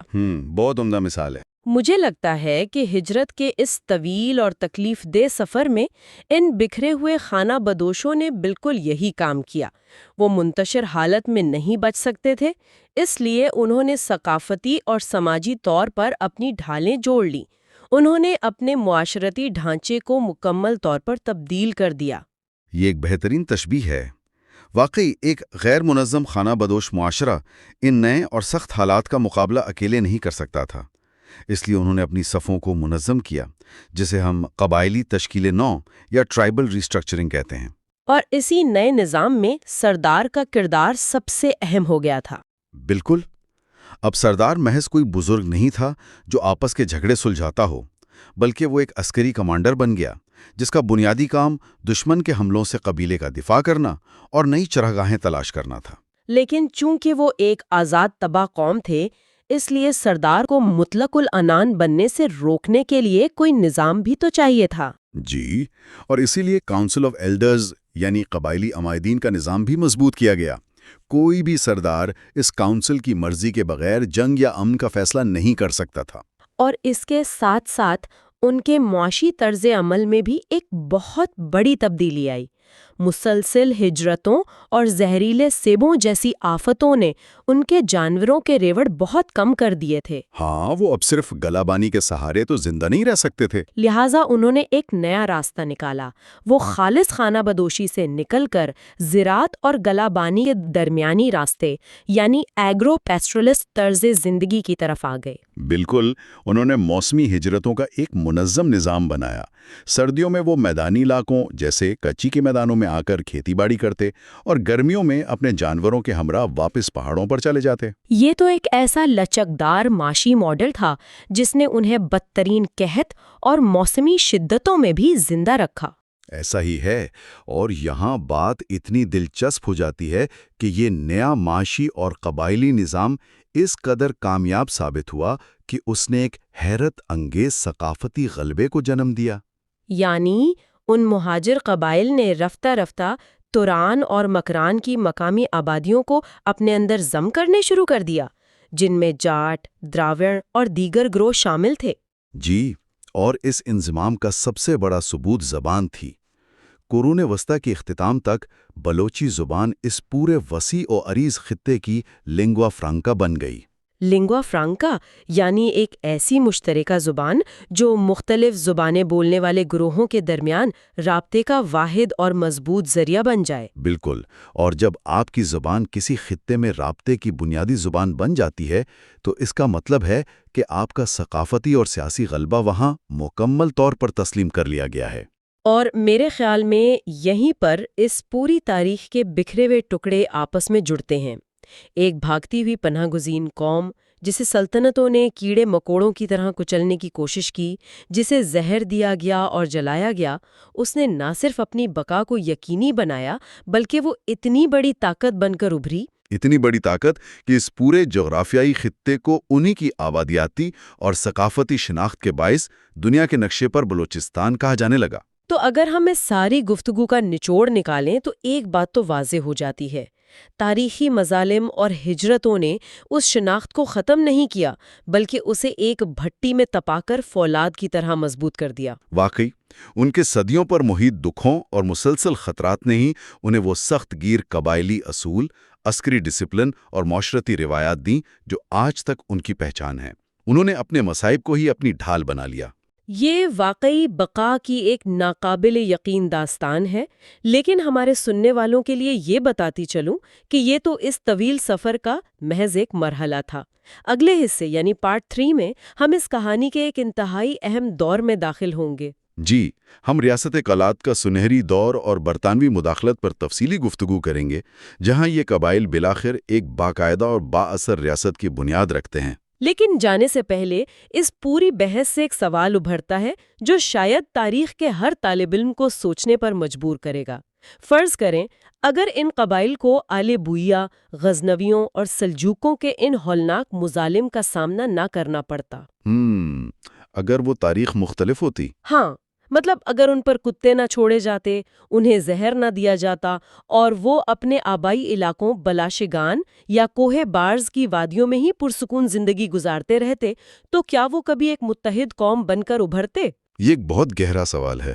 یا پھر یہ تاریخی صدمات اور ہجرت کی بھٹی ہی وہ لازمی جز تھے جن کے بغیر بلوچستان کا ظہور کبھی ممکن ہی نہ ہوتا؟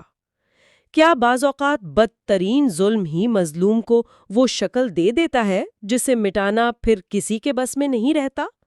یہ ایک ایسا سوال ہے جو اپنے اندر بہت سی تاریخی حقیقتیں سمیٹے ہوئے ہے۔ بالکل، یہ سوچنے کا ایک بالکل نیا زاویہ ہے۔ 5 نومبر 1839 کی وہ صبح تاریخ کے صفحات میں ایک عجیب ہی منظر پیش کرتی ہے۔ جی بالکل، ایک ایسا منظر جو بھلایا نہیں جا سکتا۔ مطلب ذرا تصور کریں، ایک بادشاہ برطانوی توپوں کی فائرنگ لائن میں سیدھا چلتا ہوا جا رہا ہے۔ وہ جانتا ہے کہ شکست اور موت یقینی ہے، لیکن وہ ہتھیار ڈالنے سے صاف انکار کر دیتا ہے۔ ایک انتہائی بہادری کا لمحہ تھا وہ۔ ہاں، مگر اس کہانی کا سب سے بڑا المیہ اس بادشاہ کی موت نہیں ہے، بلکہ یہ تلخ حقیقت ہے کہ قلعے کے دروازے ٹوٹنے سے بہت پہلے اس کے اپنے اتحادی قبائلی سردار اسے اندر سے بالکل کھوکھلا کر چکے تھے۔ اندرونی سازشیں ہمیشہ بیرونی حملوں سے زیادہ خطرناک ہوتی ہیں۔ آج کی یہ تفصیلی گفتگو ہمارا پارٹ 3 ہے۔ پچھلے حصے میں ہم نے دیکھا تھا کہ کس طرح خانہ بدوش قبائل نے طویل ہجرت کے بعد ایرانی سطح مرتفع میں اپنی بقا کی جنگ لڑی تھی۔ اور آج ہمارا فوکس کچھ انتہائی اہم تاریخی ابواب پر ہے، یعنی ہم دیکھیں گے کہ اس کے بعد کیا ہوا۔ جی، آج ہم باب 9 کا تفصیلی جائزہ لیں گے، جس میں 17ویں صدی کے بلوچستان کی جیو پولیٹکس کا ذکر ہے۔ پھر باب 10 ہے، یعنی بلوچ ریاست کی توسیع۔ اور اس کے بعد باب 11 جو کہ میر نصیر خان اول کا سنہرا دور کہلاتا ہے، یہ سب سے دلچسپ حصہ ہے۔ واقعی۔ اور آخر میں ہم باب 13 پر بات کریں گے، جس میں 1839 کے برطانوی قبضے کے اسباب بیان کیے گئے ہیں۔ یعنی ہم عروج سے لے کر زوال تک کا پورا سفر طے کریں گے۔ تو چلیے اسے سمجھنے کی کوشش کرتے ہیں۔ آج ہم اس سوال کا جواب ڈھونڈیں گے کہ کیسے خانہ بدوشوں کے ایک بکھرے ہوئے اتحاد نے ایک زبردست سلطنت کھڑی کی اور پھر اسے ایک کارپوریٹ ہاسٹائل ٹیک اوور کی طرح محض کاغذوں کے چند ٹکڑوں اور 50,000 روپے کی سالانہ تنخواہ کے عوض گوا دیا۔ دیکھیں، 17ویں صدی کا وہ دور اصل میں ایک عالمی معاشی اور سیاسی زلزلے کا دور تھا۔ زلزلہ؟ مطلب عالمی سطح پر کیا تبدیلیاں آ رہی تھیں؟ عام طور پر ہم صرف یہ پڑھتے ہیں کہ ہندوستان میں مغل سلطنت خاص طور پر اورنگزیب کی وفات کے بعد بکھر رہی تھی، اور دوسری طرف فارس میں صفوی سلطنت تیزی سے زوال کا شکار تھی۔ ہاں، تاریخ کی کتابوں میں تو یہی لکھا ہوتا ہے۔ لیکن یہاں جو بات حیران کن ہے وہ یہ ہے کہ اصل گیم کہیں اور کھیلی جا رہی تھی۔ اچھا، وہ کیسے؟ اصل تبدیلی یہ تھی کہ یورپی طاقتیں جیسے پرتگالی اور انگریز وہ بحر ہند اور خلیج فارس کے تجارتی راستوں پر اپنا سمندری تسلط قائم کر رہے تھے۔ اوہ، تو تجارت کا راستہ بدل رہا تھا۔ بالکل، اس سمندری تجارت کے عروج نے صدیوں پرانے زمینی تجارتی راستوں کی اہمیت کم کر دی اور ایک شدید معاشی دباؤ پیدا کیا۔ یعنی جب پرانے تجارتی راستے بند ہوئے تو مقامی معیشت بیٹھ گئی۔ جی، اس عالمی طاقت کے خلا اور معاشی شفٹ نے بلوچ قبائل کو ایک دوراہے پر لا کھڑا کیا۔ 1666 میں میر احمد خان کی قیادت میں براہوئی قبائلی اتحاد کا ریاست قلات کی شکل اختیار کر لینا کوئی محض جذباتی یا قبائلی فیصلہ نہیں تھا۔ تو پھر اس کی اصل وجہ کیا تھی؟ یہ خالصتاً بقا کی معاشیات یا جسے ہم سروائیول اکنامکس کہتے ہیں، اس کا نتیجہ تھا۔ تو یہ اقتدار کی حوص سے زیادہ ایک معاشی دفاعی حکمت عملی تھی؟ جب جنگل میں 2 بڑے اور پرانے درخت گرتے ہیں تبھی چھوٹے پودوں کو سورج کی روشنی ملتی ہے اور وہ تیزی سے بڑھتے ہیں۔ کیا خوبصورت مثال دی آپ نے، بالکل ایسا ہی ہوا۔ لیکن یہاں ایک بنیادی الجھن ہے جو مجھے سمجھ نہیں آ رہی۔ وہ کیا؟ خانہ بدوش قبائل تو صدیوں سے اپنی آزادی اور خود مختاری کے لیے مشہور ہے، مطلب وہ تو کسی کی نہیں سنتے، وہ کسی بھی قسم کی مرکزی اتھارٹی کو ماننے سے ہمیشہ انکاری ہوتے ہیں، تو وہ اچانک اپنے اختیارات ایک خان کو سونپنے اور ایک باقاعدہ نظام کے تحت چلنے پر کیوں راضی ہو گئے؟ یہ بہت اہم سوال ہے۔ دراصل انہیں اس سے ایک بڑا معاشی فائدہ مل رہا تھا۔ کیسا فائدہ؟ انہیں ایک ایسا منافع بخش معاشی ماڈل مل گیا تھا جو انفرادی لوٹ مار سے کہیں زیادہ پائیدار تھا۔ انہوں نے دراصل ایک بکھرے ہوئے پروٹیکشن ریکٹ کو ایک باقاعدہ اور جائز ریاستی ٹیکس نظام میں بدل دیا تھا۔ اچھا، یعنی بجائے اس کے کہ وہ الگ الگ قافلوں کو لوٹیں، انہوں نے اسے ادارہ جاتی شکل دے دی۔ بالکل، قبائل نے یہ سمجھ لیا کہ مقامی تاجک النسل دہاور کسانوں اور افغان تاجروں کے قافلوں کو لوٹنے کے بجائے اگر انہیں تحفظ فراہم کیا جائے تو مسلسل اور باقاعدہ ٹیکس وصول کیا جا سکتا ہے۔ یعنی سونے کا انڈا دینے والی مرغی کو ذبح کرنے کے بجائے اسے پالنا شروع کر دیا۔ جی ہاں، اب دہاور قبیلے کے لوگ زراعت اور انتظامی معاملات کے ماہر تھے، جبکہ بلوچ اور براہوئی قبائل جنگجو تھے۔ یہ تو ایک بہترین شراکت داری بن گئی۔ لیکن یہ تحفظ کوئی ایک قبیلہ اکیلے فراہم نہیں کر سکتا تھا۔ بیرونی حملہ آوروں جیسے صفویوں یا مغلوں کے مقرر کردہ گورنروں سے نمٹنے کے لیے انہیں ایک مشترکہ فوج اور ایک مرکزی لیڈر کی ضرورت تھی۔ اور وہ لیڈر میر احمد خان تھے۔ بالکل، میر احمد خان نے وہ مرکزیت اور اعتماد فراہم کیا جس کے بدلے قبائل نے خوشی سے اپنے کچھ اختیارات اس مرکزی ریاست کو سونپ دیے۔ سمجھ گئی۔ تو جب ایک بار یہ معاشی اور عسکری مشین چل پڑی تو پھر لازمی بات ہے کہ اس کا اگلا قدم توسیع ہی ہونا تھا۔ بالکل، جب طاقت آتی ہے تو سرحدیں بھی پھیلتی ہیں۔ جی، اور ہم دیکھتے ہیں کہ میر عبداللہ خان کے دور میں ریاست کی سرحدیں کچھی، مکران اور ڈیرہ جات تک پھیل گئیں۔ بہت تیزی سے پھیلا ہوا تھا۔ لیکن تاریخ کا مطالعہ بتاتا ہے کہ یہیں سے اصل خرابی شروع ہوئی۔ مطلب مجھے تو یہ بالکل ایسا محسوس ہوتا ہے جیسے کوئی نیا کاروبار یا سٹارٹ اپ اچانک پورے ملک میں اپنی درجنوں شاخیں کھول لے۔ ہاں، اور ان شاخوں کو سنبھالنے والا کوئی نہ ہو۔ بالکل، ان سب کو سنبھالنے کے لیے اس کے پاس کوئی مضبوط مڈل مینجمنٹ نہ ہو۔ نتیجہ یہ نکلتا ہے کہ ریجنل مینیجرز ہی آپس میں اقتدار کی جنگ میں پڑ کر کمپنی کو اندر سے تباہ کرنے لگتے ہیں۔ کیا ریاست کلات کی اس تیزی سے ہونے والی فتوحات نے بھی یہی بحران پیدا کیا؟ آپ کی سٹارٹ اپ والی مثال یہاں 100% فٹ بیٹھتی ہے۔ میر عبداللہ خان ایک انتہائی جارحانہ جنگجو تھے جنہوں نے نادر شاہ افشار جیسی بیرونی طاقت سے اتحاد کر کے افغانوں کے خلاف فتوحات تو حاصل کر لیں۔ فتوحات تو مل گئیں، لیکن نظام؟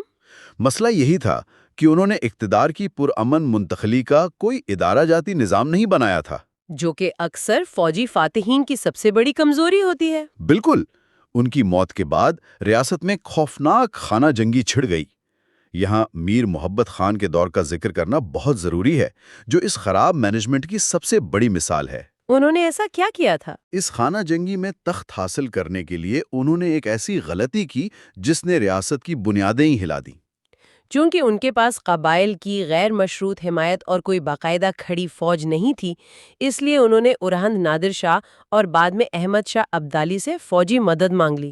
اور بیرونی طاقتیں کبھی مفت میں مدد نہیں کرتیں۔ کبھی نہیں۔ بدلے میں میر محمد خان نے ریاست کی خود مختاری کا سودا کر دیا۔ کتنی بھاری قیمت ادا کرنی پڑی انہیں۔ بہت بھاری۔ انہیں مجبوراً اپنے ہی خاندان کے افراد بشمول اپنے سوتیلے بھائیوں کو بطور یرغمال قندھار بھیجنا پڑا۔ اپنے ہی بھائیوں کو یرغمال بنا کر دشمن کے دربار میں بھیج دینا، صرف تخت پر بیٹھنے کے لیے؟ جی، اقتدار کی ہوس انسان سے کچھ بھی کروا سکتی ہے۔ ریاست کو باج گزار بنا دیا گیا اور معیشت اتنی تباہ ہو گئی کہ خزانہ بھرنے کے لیے پڑوسی علاقوں پر چھاپا مار کارروائیوں کا سہارا لینا پڑا۔ یہ تو انتہائی درجے کی مایوسی اور کمزوری ہے۔ ایک ایسی ریاست جس کی بنیادی آزادی اور تحفظ پر رکھی گئی ہو، وہ مکمل طور پر ایک افغان کٹ پتلی بن چکی تھی، بالکل ایک طفیلی ریاست بن کر رہ گئی تھی۔ تو پھر وہ کیا معجزہ تھا جس نے اس مرتی ہوئی ریاست کو نہ صرف بچایا بلکہ اسے اپنی تاریخ کے سب سے سنہرے دور میں داخل کر دیا؟ کیونکہ ذرائع تو بتاتے ہیں کہ جو شخص یرغمال بن کر گیا تھا وہی واپس آ کر ریاست کا سب سے طاقتور حکمران بنا۔ وہ شخص میر نصیر خان اول تھے، جنہیں تاریخ میں نصیر خان نوری کے نام سے یاد کیا جاتا ہے۔ تو ان سالوں نے جو انہوں نے بطور یرغمال گزارے ان پر کیا اثر ڈالا؟ دراصل کندھان میں بطور یرغمال گزرے ہوئے سالوں نے انہیں افغان سلطنت کی سیاست، ان کی عسکری کمزوریوں اور حکومتی ڈھانچے کو اندر سے سمجھنے کا ایک نادر موقع دیا۔ یعنی وہ وہاں صرف قیدی نہیں تھے بلکہ خاموشی سے سیکھ رہے تھے۔ بالکل، وہ ایک طالب علم کی طرح سب کچھ نوٹ کر رہے تھے۔ جب وہ قلات واپس آئے اور تخت سنبھالا تو انہوں نے سب سے پہلا اور جرأت مندانہ قدم یہ اٹھایا کہ احمد شاہ ابدالی کو خراج دینے اور باجگزار بن کر رہنے سے صاف انکار کر دیا۔ یہ تو بہت بڑا رسک تھا۔ ابدالی کا رد عمل کیا تھا؟ ظاہر ہے ابدالی نے قلات پر چڑھائی کر دی، جنگیں ہوئیں، لیکن نصیر خان نے افغان فوج کو ایسا تھکا دیا کہ آخرکار ابدالی کو ان کے ساتھ برابری کی سطح پر معاہدہ قلات کرنا پڑا۔ واہ، برابری کی سطح پر؟ جی، اس معاہدے کی روح سے قلات کو ایک آزاد ریاست تسلیم کر لیا گیا، اور میر نصیر خان نے افغانوں کو صرف اس شرط پر فوجی مدد فراہم کرنے کا وعدہ کیا جب ان کے اپنے مفادات مشترک ہوں۔ رکیے، مجھے یہاں ایک چیز سمجھ نہیں آ رہی۔ یہاں آ کر بات واقعی بہت دلچسپ ہو جاتی ہے۔ جی بتائیں، کیا الجھن ہے؟ ایک طرف تو ریاست اتنی کمزور تھی کہ لوٹ مار پر گزارا کر رہی تھی اور افغانوں کی غلام بن چکی تھی، پھر اچانک میر نصیر خان کے پاس ایسی کون سی جادوئی چھڑی آ گئی کہ انہوں نے خطے کی سب سے بڑی طاقت یعنی احمد شاہ ابدالی کی فوج کو ناکو چنے چبوا دیے؟ یہ کوئی جادو نہیں تھا۔ تو پھر لڑنے کے لیے تو لاجسٹکس، پیسہ اور ایک منظم فوج چاہیے ہوتی ہے جو قبائل کے پاس پہلے موجود نہیں تھی۔ یہ سب اچانک کہاں سے آ گیا؟ یہ ایک شاندار معاشی اور سماجی انجینئرنگ کا نتیجہ تھا۔ میں بتاتا ہوں۔ میر نصیر خان اول نے زراعت میں انقلاب برپا کرنے کے لیے قاریز کا نظام متعارف کروایا۔ قاریز، یہ وہ زیر زمین نہروں والا نظام ہوتا ہے نا؟ بالکل، یہ کوئی عام نہریں نہیں تھیں، بلکہ گریوٹی یا کشش ثقل کے اصول پر کام کرنے والی زیر زمین پانی کی سرنگیں تھیں۔ اس کی ضرورت کیوں پیش آئی؟ کیونکہ بلوچستان جیسے خشک اور گرم علاقے میں زمین کے اوپر پانی تیزی سے بخارات بن کر اڑ جاتا ہے۔ قاریز نے پانی کو زیر زمین رکھ کر بخارات بننے سے بچایا، جس سے بنجر زمینیں بھی سارا سال فصلیں دینے لگی۔ کمال ہے۔ اس کا مطلب ہے کہ ریاست کے پاس اب پانی کا مستقل ذریعہ تھا، اور اس کا نتیجہ کیا نکلا؟ نتیجہ یہ نکلا کہ ریاست کو ایک مستحکم سالانہ زرعی ٹیکس ملنے لگا۔ اس مستقل آمدنی کی بدولت نصیر خان نے قبائلی رضاکاروں پر انحصار کرنے کے بجائے ایک باقاعدہ تنخواہ دار کھڑی فوج بنائی۔ یعنی اب فوج سرداروں کے موڈ کی محتاج نہیں رہی۔ کری ڈویژنوں میں تقسیم کیا اور ہر قبیلے کا ایک مخصوص کوٹا مقرر کیا کہ وہ کتنے جنگجو فراہم کرے گا۔ یہ تو واقعی لاجواب ہے۔ یعنی انہوں نے پانی کے ایک نظام سے براہ راست ٹیکس پیدا کیا اور اس ٹیکس سے ایک ایسی فوج خریدی جو براہ راست خان کے ماتحت تھی۔ بالکل ایسا ہی ہے۔ لیکن ایک اور مسئلہ بھی تو تھا نا، یہ جو خود مختار قبائلی سردار تھے، جو بات بات پر تلواریں نکال لیتے تھے، انہوں نے چپ چاپ اس مرکزی کنٹرول کو کیسے مان لیا؟ ریاست کے اندرونی خلفشار کو کیسے ختم کیا گیا؟ اس کے لیے انہوں نے بلوچی رواج کو ایک غیر تحریری آئین کی شکل دی۔ غیر تحریری آئین؟ یعنی روایات کو قانون بنا دیا؟ ہاں، پہلے قبائل کے درمیان چھوٹے موٹے تنازعات پر نسل در نسل خونی دشمنیاں چلتی تھیں۔ نصیر خان نے ایک ریاستی کونسل بنائی جس میں تمام بڑے سردار شامل تھے، تاکہ سب کو نمائندگی ملے۔ جی، انہوں نے قانون کو انفرادی انتقام کے بجائے ریاستی انصاف میں بدل دیا۔ انہوں نے وزیر، مستفی یعنی وزیر خزانہ اور داروغہ جیسے عہدے بنائے اور ان پر قبائلی سرداروں کے بجائے میرٹ پر ان لوگوں کو بٹھایا جو انتظامیہ کو سمجھتے تھے۔ اور سرداروں نے اس پر اعتراض نہیں کیا؟ نہیں، کیونکہ انہوں نے قبائلی سرداروں کو یہ احساس دلایا کہ یہ ریاست ان پر حکمرانی کرنے کے لیے نہیں بلکہ ان کی بقا اور خوشحالی کے لیے کام کر رہی ہے۔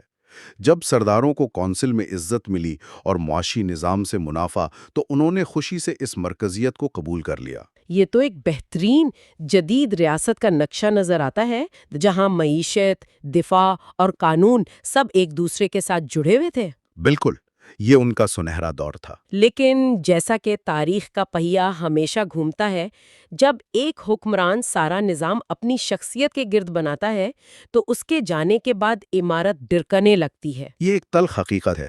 افراد فانی ہیں، ادارے رہنے چاہیے۔ اور پھر ہم سیدھا 1839 کے اس المیے کی طرف آ جاتے ہیں جہاں سے ہم نے گفتگو شروع کی تھی۔ ایک اتنی مضبوط ریاست کو برطانوی فوج نے اتنی آسانی سے کیسے توڑ دیا؟ ہم نے اکثر سنا ہے کہ یہ سب 19ویں صدی کی دی گریٹ گیم کا حصہ تھا۔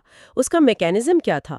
دی گریٹ گیم دراصل وسطی ایشیا پر کنٹرول کے لیے روس اور برطانیہ کے درمیان ایک سرد جنگ تھی۔ یعنی دو بڑی طاقتیں ایک بساط پر کھیل رہی تھیں۔ جی، برطانیہ کو ایک گہرا خوف تھا کہ روس افغانستان اور بلوچستان کے راستے ہندوستان پر حملہ کر سکتا ہے۔ 1839 میں برطانیہ کی آرمی آف انڈس افغانستان کے حکمران کو ہٹانے کے لیے مارچ کر رہی تھی۔ اور کلات کا علاقہ اس فوج کی سپلائی لائن کے بالکل بیچ میں آتا تھا، ہے نا؟ بالکل درست۔ اس وقت کلات کے تخت پر میر مہراب خان دوم بیٹھے تھے۔ ان کی سب سے بڑی بدقسمتی یہ تھی کہ میر نصیر خان اول کے بنائے ہوئے ادارے ان کی موت کے بعد کمزور پڑ چکے تھے۔ پھر وہی بات کہ جب لیڈر گیا تو نظام بھی بیٹھ گیا۔ مہراب خان دوم نے داؤد محمد اور ملا محمد حسن جیسے غیر ملکی مفاد پرست مشیروں پر انحصار شروع کر دیا تھا، جنہوں نے سرداروں اور خان کے درمیان شکوک و شبہات کی ایسی دیواریں کھڑی کر دیں کہ ساراوان اور جھالاوان کے سردار خان سے بغاوت کر گئے۔ تو اس کا مطلب ہے کہ انگریزوں کو کلات کو فتح کرنے کے لیے کوئی بہت بڑی عسکری منصوبہ بندی نہیں کرنی پڑی۔ انہیں بس ایک دھکا دینا پڑا۔ انہوں نے تو بس ایک ایسے دروازے کو لات ماری جس کے قبضے اندرونی سازشوں کی وجہ سے پہلے ہی کھل چکے تھے، اور حملہ کرنے کے لیے بہانہ کیا تراشا گیا؟ بہانہ یہ بنایا گیا کہ میر مہراب خان کی حدود میں برطانوی فوج کا سامان لوٹا گیا ہے، جبکہ حقیقت تو یہ تھی کہ وہ سامان ان باغی سرداروں نے لوٹا تھا جو خان کے کنٹرول سے باہر ہو چکے تھے۔ بالکل، انگریزوں کو یہ بات معلوم تھی، لیکن انہیں تو بس ایک بہانہ چاہیے تھا۔ یہ تو بالکل وہی بات ہوئی کہ کمپنی کے اندرونی مینیجرز کے بغاوت کا فائدہ اٹھا کر ایک بیرونی حریف کمپنی پورا بزنس ہی ہتھیا لے، اور اسی لیے 5 نومبر 1839 کو میر مہراب خان دوم بالکل اکیلے توپوں کے سامنے گئے۔ جی، یہ صرف ایک جنگ نہیں تھی، یہ ان کے اپنے ہی لوگوں کی طرف سے ایک دھوکہ تھا۔ بلا شبہ میر مہراب خان دوم کی وہ شہادت تاریخ کا ایک ایسا لمحہ ہے جو انتہائی دردناک بھی ہے اور فیصلہ کن بھی۔ لیکن آپ کو یہ جان کر حیرت ہوگی کہ اس شہادت نے قلات کی مزاحمت کو ختم نہیں کیا، بلکہ قبائل کی ضمیر کو جھنجھوڑ دیا۔ اچھا، مطلب انہیں اپنی غلطی کا احساس ہو گیا تھا؟ جی، سرداروں کو اپنی غلطی کا احساس ہوا کہ ان کی اندرونی چھپکلش نے پوری ریاست کو غیر ملکیوں کا غلام بنا دیا ہے۔ اس احساس جرم اور جذبے نے ایک زبردست گوریلا جنگ کو جنم دیا۔ اور اس جنگ کی قیادت کس نے کی؟ میر مہراب خان دوم کے بیٹے میر نصیر خان دوم نے۔ ان کی قیادت میں بلوچ قبائل نے برطانوی فوج اور ان کے بٹھائے ہوئے کٹھ پتلی حکمران کے خلاف عام بغاوت کر دی۔ تو کیا وہ کامیاب ہوئے؟ قلات کو برطانوی قبضے سے آزاد کروا لیا اور انگریزوں کو پسپائی پر مجبور کر دیا۔ ایک منٹ رکیے، یہاں ایک بہت بڑا تضاد ہے۔ کیسا تضاد؟ اگر میر نصیر خان دوم اتنے کامیاب تھے اور انہوں نے گوریلا جنگ کے ذریعے انگریزوں کو پیچھے دھکیل دیا تھا، تو پھر یہ 1841 اور خاص طور پر 1854 کے معاہدات کیا تھے؟ یہی تو اصل سازش تھی۔ وہ کیوں ایسی شرائط ماننے پر تیار ہو گئے جنہوں نے بلوچ ریاست کو عملی طور پر ایک برطانوی تحفظ یافتہ ریاست یا پروٹیکٹوریٹ میں بدل دیا؟ میرا مطلب ہے، اگر آپ میدان جنگ میں جیت رہے ہیں تو آپ مذاکرات کی میز پر اپنی خود مختاری کیوں بیچیں گے؟ یہ برطانوی سامراج کی سب سے خطرناک اور کامیاب حکمت عملی تھی۔ انگریزوں نے عسکری نقصانات کے بعد یہ محسوس کر لیا تھا کہ ان سخت جان قبائل پر براہ راست حکومت کرنا انتہائی مہنگا اور خونریز سودا ہے۔ یعنی جنگ لڑنا ان کے بجٹ سے باہر ہو رہا تھا۔ بالکل، اس لیے انہوں نے طاقت کے بجائے ایک کارپوریٹ ہاسٹائل ٹیک اوور کا حربہ استعمال کیا۔ انہوں نے میر نصیر خان دوم کو پیشکش کی کہ ہم آپ کو قلات کا جائز حکمران تسلیم کرتے ہیں، آپ کے اندرونی معاملات میں دخل نہیں دیں گے، اور بدلے میں؟ اور سب سے بڑھ کر آپ کو سالانہ 50,000 روپے کی باقاعدہ سبسڈی یا تنخواہ دی جائے گی۔ بظاہر تو یہ ایک بہت بڑی فتح لگتی ہے۔ لیکن اس کی قیمت بہت بھاری تھی۔ معاہدے کی شک کے تحت خان کو اپنی تمام تر خارجہ پالیسی انگریزوں کے حوالے کرنی پڑی، اور برطانوی فوج کو ریاست میں کہیں بھی کیمپ لگانے کی اجازت مل گئی۔ یہ تو ایک انتہائی زہریلا ہتھ کنڈا تھا۔ انہوں نے خان کو ایک آزاد ریاست کے سربراہ سے گرا کر سلطنت برطانیہ کا ایک انتہائی مہنگا مڈل مینیجر بنا دیا۔ جی، اور خان یہ بات پوری طرح سمجھ نہیں پائے۔ 50,000 روپے کی وہ سالانہ سبسڈی کوئی انعام نہیں تھا، بلکہ ایک توق تھا۔ اس کا مطلب تو یہ ہوا کہ اب خان کو اپنی ریاست کا نظام چلانے کے لیے سرداروں سے ٹیکس اکٹھا کرنے اور ان کی رضامندی حاصل کرنے کی کوئی ضرورت ہی نہیں رہی تھی۔ بالکل، ان کا انحصار اب اپنی عوام پر نہیں رہا تھا۔ وہ معاشی طور پر اپنے لوگوں کے بجائے برطانوی خزانے کا محتاج ہو گیا۔ اس نے خان اور سرداروں کے درمیان موجود اس باہمی انحصار کو ہی کاٹ کر رکھ دیا جسے میر نصیر خان اول نے اتنی محنت سے تعمیر کیا تھا۔ آپ نے بالکل درست تجزیہ کیا ہے۔ سبسڈی کے اس نظام نے خان کو قبائلی سرداروں سے لاپرواہ کر دیا اور دوسری طرف انگریزوں نے سرداروں کو بھی خفیہ طور پر مراد دینا شروع کر دیں تاکہ وہ خان کے خلاف کھڑے رہیں۔ اسے کہتے ہیں ڈیوائیڈ اینڈ رول۔ جی، انہوں نے جان بوجھ کر اختیارات کا ایسا الجھا ہوا نظام بنایا کہ ریاست کلات کے اندر کبھی بھی وہ پرانا اتحاد قائم نہ ہو سکے۔ برطانوی پولیٹیکل ایجنٹ کی شکل میں ایک ایسا ریفری بٹھا دیا گیا جو خان اور سرداروں کی لڑائیوں میں ہمیشہ ثالث کا کردار ادا کرتا، اور اس طرح اصل طاقت ہمیشہ انگریزوں کے ہاتھ میں ہی رہتی۔ بالکل، 1854 کا وہ معاہدہ دراصل ریاست کی خود مختاری کے تابوت میں آخری کیل تھا۔ جس ریاست نے کبھی احمد شاہ ابدالی کو برابری کے معاہدے پر مجبور کیا تھا، اب اس کا وجود برطانوی راج کی ایک انتظامی سہولت بن کر رہ گیا تھا۔ آج کی اس گہری اور مفصل گفتگو کے بعد سارا منظرنامہ بالکل واضح ہو جاتا ہے۔ ہم نے دیکھا کہ کس طرح بقا کی معاشیات نے بکھرے ہوئے قبائل کو ایک عظیم ریاست میں ڈھالا، اور کاریز کے نظام نے کیسے ایک معاشی انقلاب برپا کیا۔ بالکل، ہم نے اس معاشی انقلاب کو سمجھا جس نے میر نصیر خان اول کو ایک مضبوط فوج بنانے اور بلوچی رواج کے تحت قبائل کو متحد کرنے کے قابل بنایا، اور پھر ہم نے اس تلخ حقیقت کا بھی تجزیہ کیا کہ کس طرح غیر ملکی سازشوں، اندرونی کمزوریوں اور 50,000 روپے کی برطانوی سبسڈی نے اس ریاست کو اندر سے کھوکھلا کر کے ایک طوق غلامی میں جکڑ دیا۔ یہ تاریخ کا ایک بہت بڑا سبق ہے۔ جی، اس سب کو سمجھتے ہوئے آج کی اس گفتگو کے اختتام پر ایک انتہائی غور طلب سوال ابھرتا ہے جو شاید تاریخ کے ہر طالب علم کو پریشان کر دے گا۔ ذرا سوچئے، اگر میر نصیر خان اول نے اپنے دور کی ان شاندار انتظامی اور عسکری اصلاحات کو محض اپنی طلسماتی شخصیت اور غیر تحریری روایات تک محدود رکھنے کے بجائے انہیں باقاعدہ جدید تحریری قوانین اور مضبوط خود مختار ریاستی اداروں کی شکل دے دی ہوتی، ایک باقاعدہ آئین بنایا ہوتا۔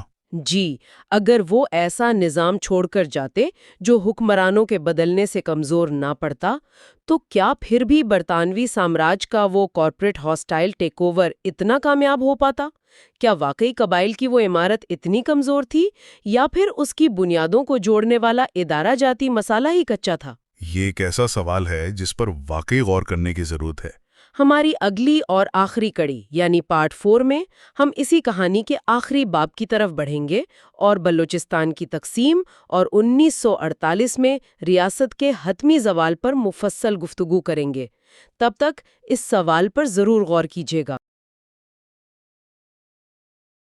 آج ہم یہاں ہیں، یہ ہماری سیریز کا چوتھا اور آخری حصہ ہے۔ جی بالکل، یہ ایک طویل اور بہت ہی گہرا سفر رہا ہے۔ بالکل، اور آج ہم اپنے اس سفر کو ان آخری ابواب کے ساتھ مکمل کریں گے، یعنی باب 19 جس میں باؤنڈری کمیشنز اور بلوچستان کی تقسیم کا ذکر ہے، باب 20 میں 20ویں صدی کی سیاسی بیداری، اور پھر باب 22 جہاں ہم وہ مختصر آزادی اور 1948 میں ریاست کے زوال کو دیکھیں گے، اور آخر میں باب 23 کے تحت اس پورے زوال کا ایک تفصیلی تجزیہ کریں گے۔ صحیح، اور آج کے اس تجزیے کا جو بنیادی مقصد ہے وہ یہی سمجھنا ہے کہ آخر ایک ایسی بلوچ ریاست، میرا مطلب ہے ریاست قلات، جو تقریباً 300 سال تک قائم رہی، وہ اتنی جلدی کیسے بکھر گئی۔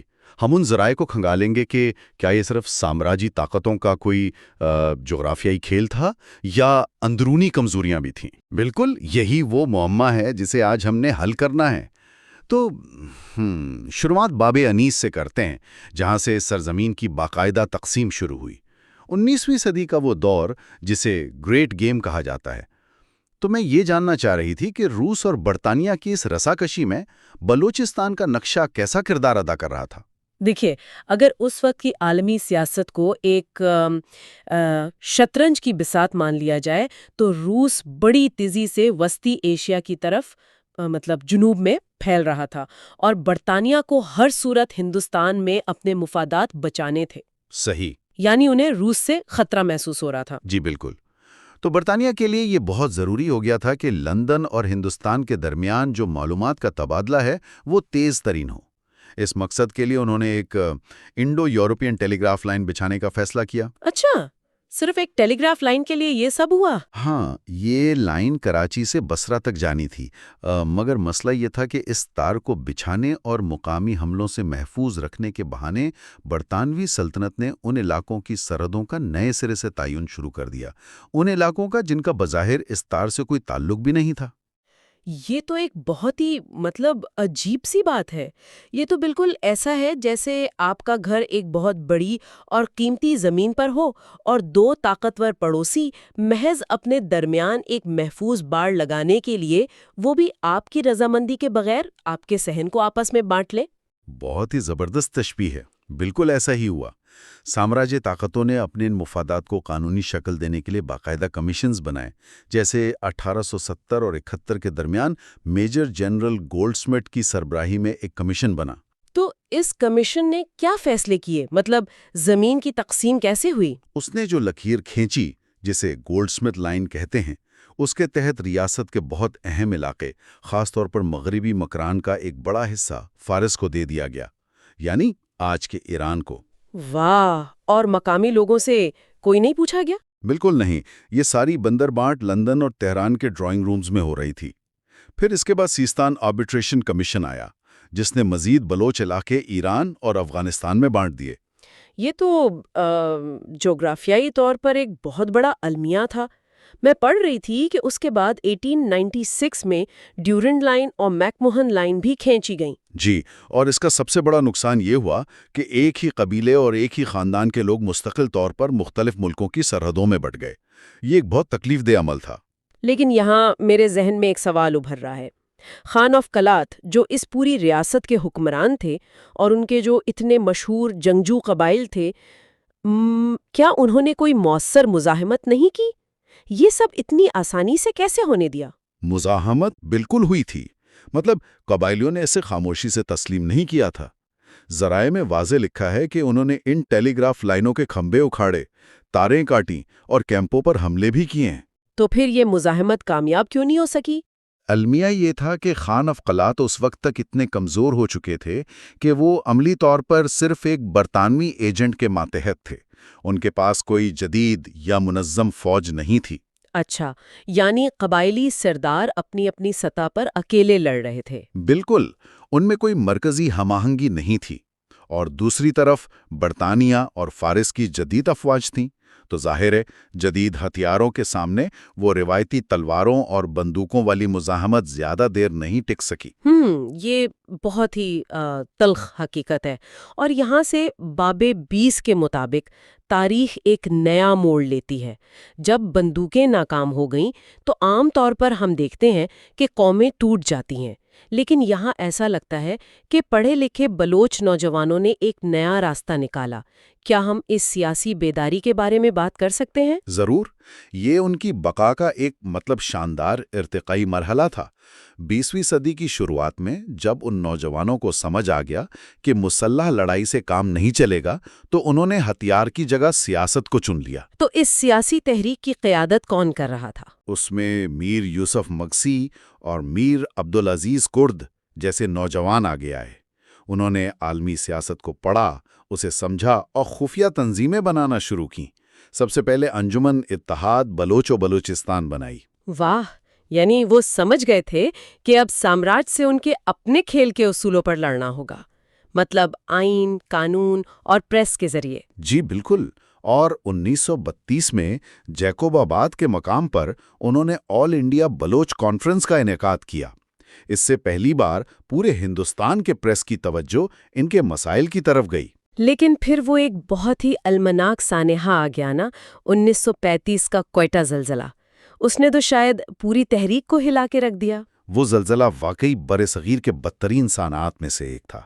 صرف شہری تباہ نہیں ہوا، بلکہ اس تحریک کے لیے سب سے بڑا نقصان یہ تھا کہ ان کے رہنما میر یوسف مگسی اس میں وفات پا گئے. اوہ، یہ تو ایک ابھرتی ہوئی سیاسی تحریک کے لیے بہت بڑا دھچکا ہوگا۔ بے شک، ایک نوخیز تنظیم جس کا رہنما اچانک چلا جائے تو کام رک سا جاتا ہے، لیکن حیرت کی بات یہ ہے کہ یہ نوجوان رکے نہیں۔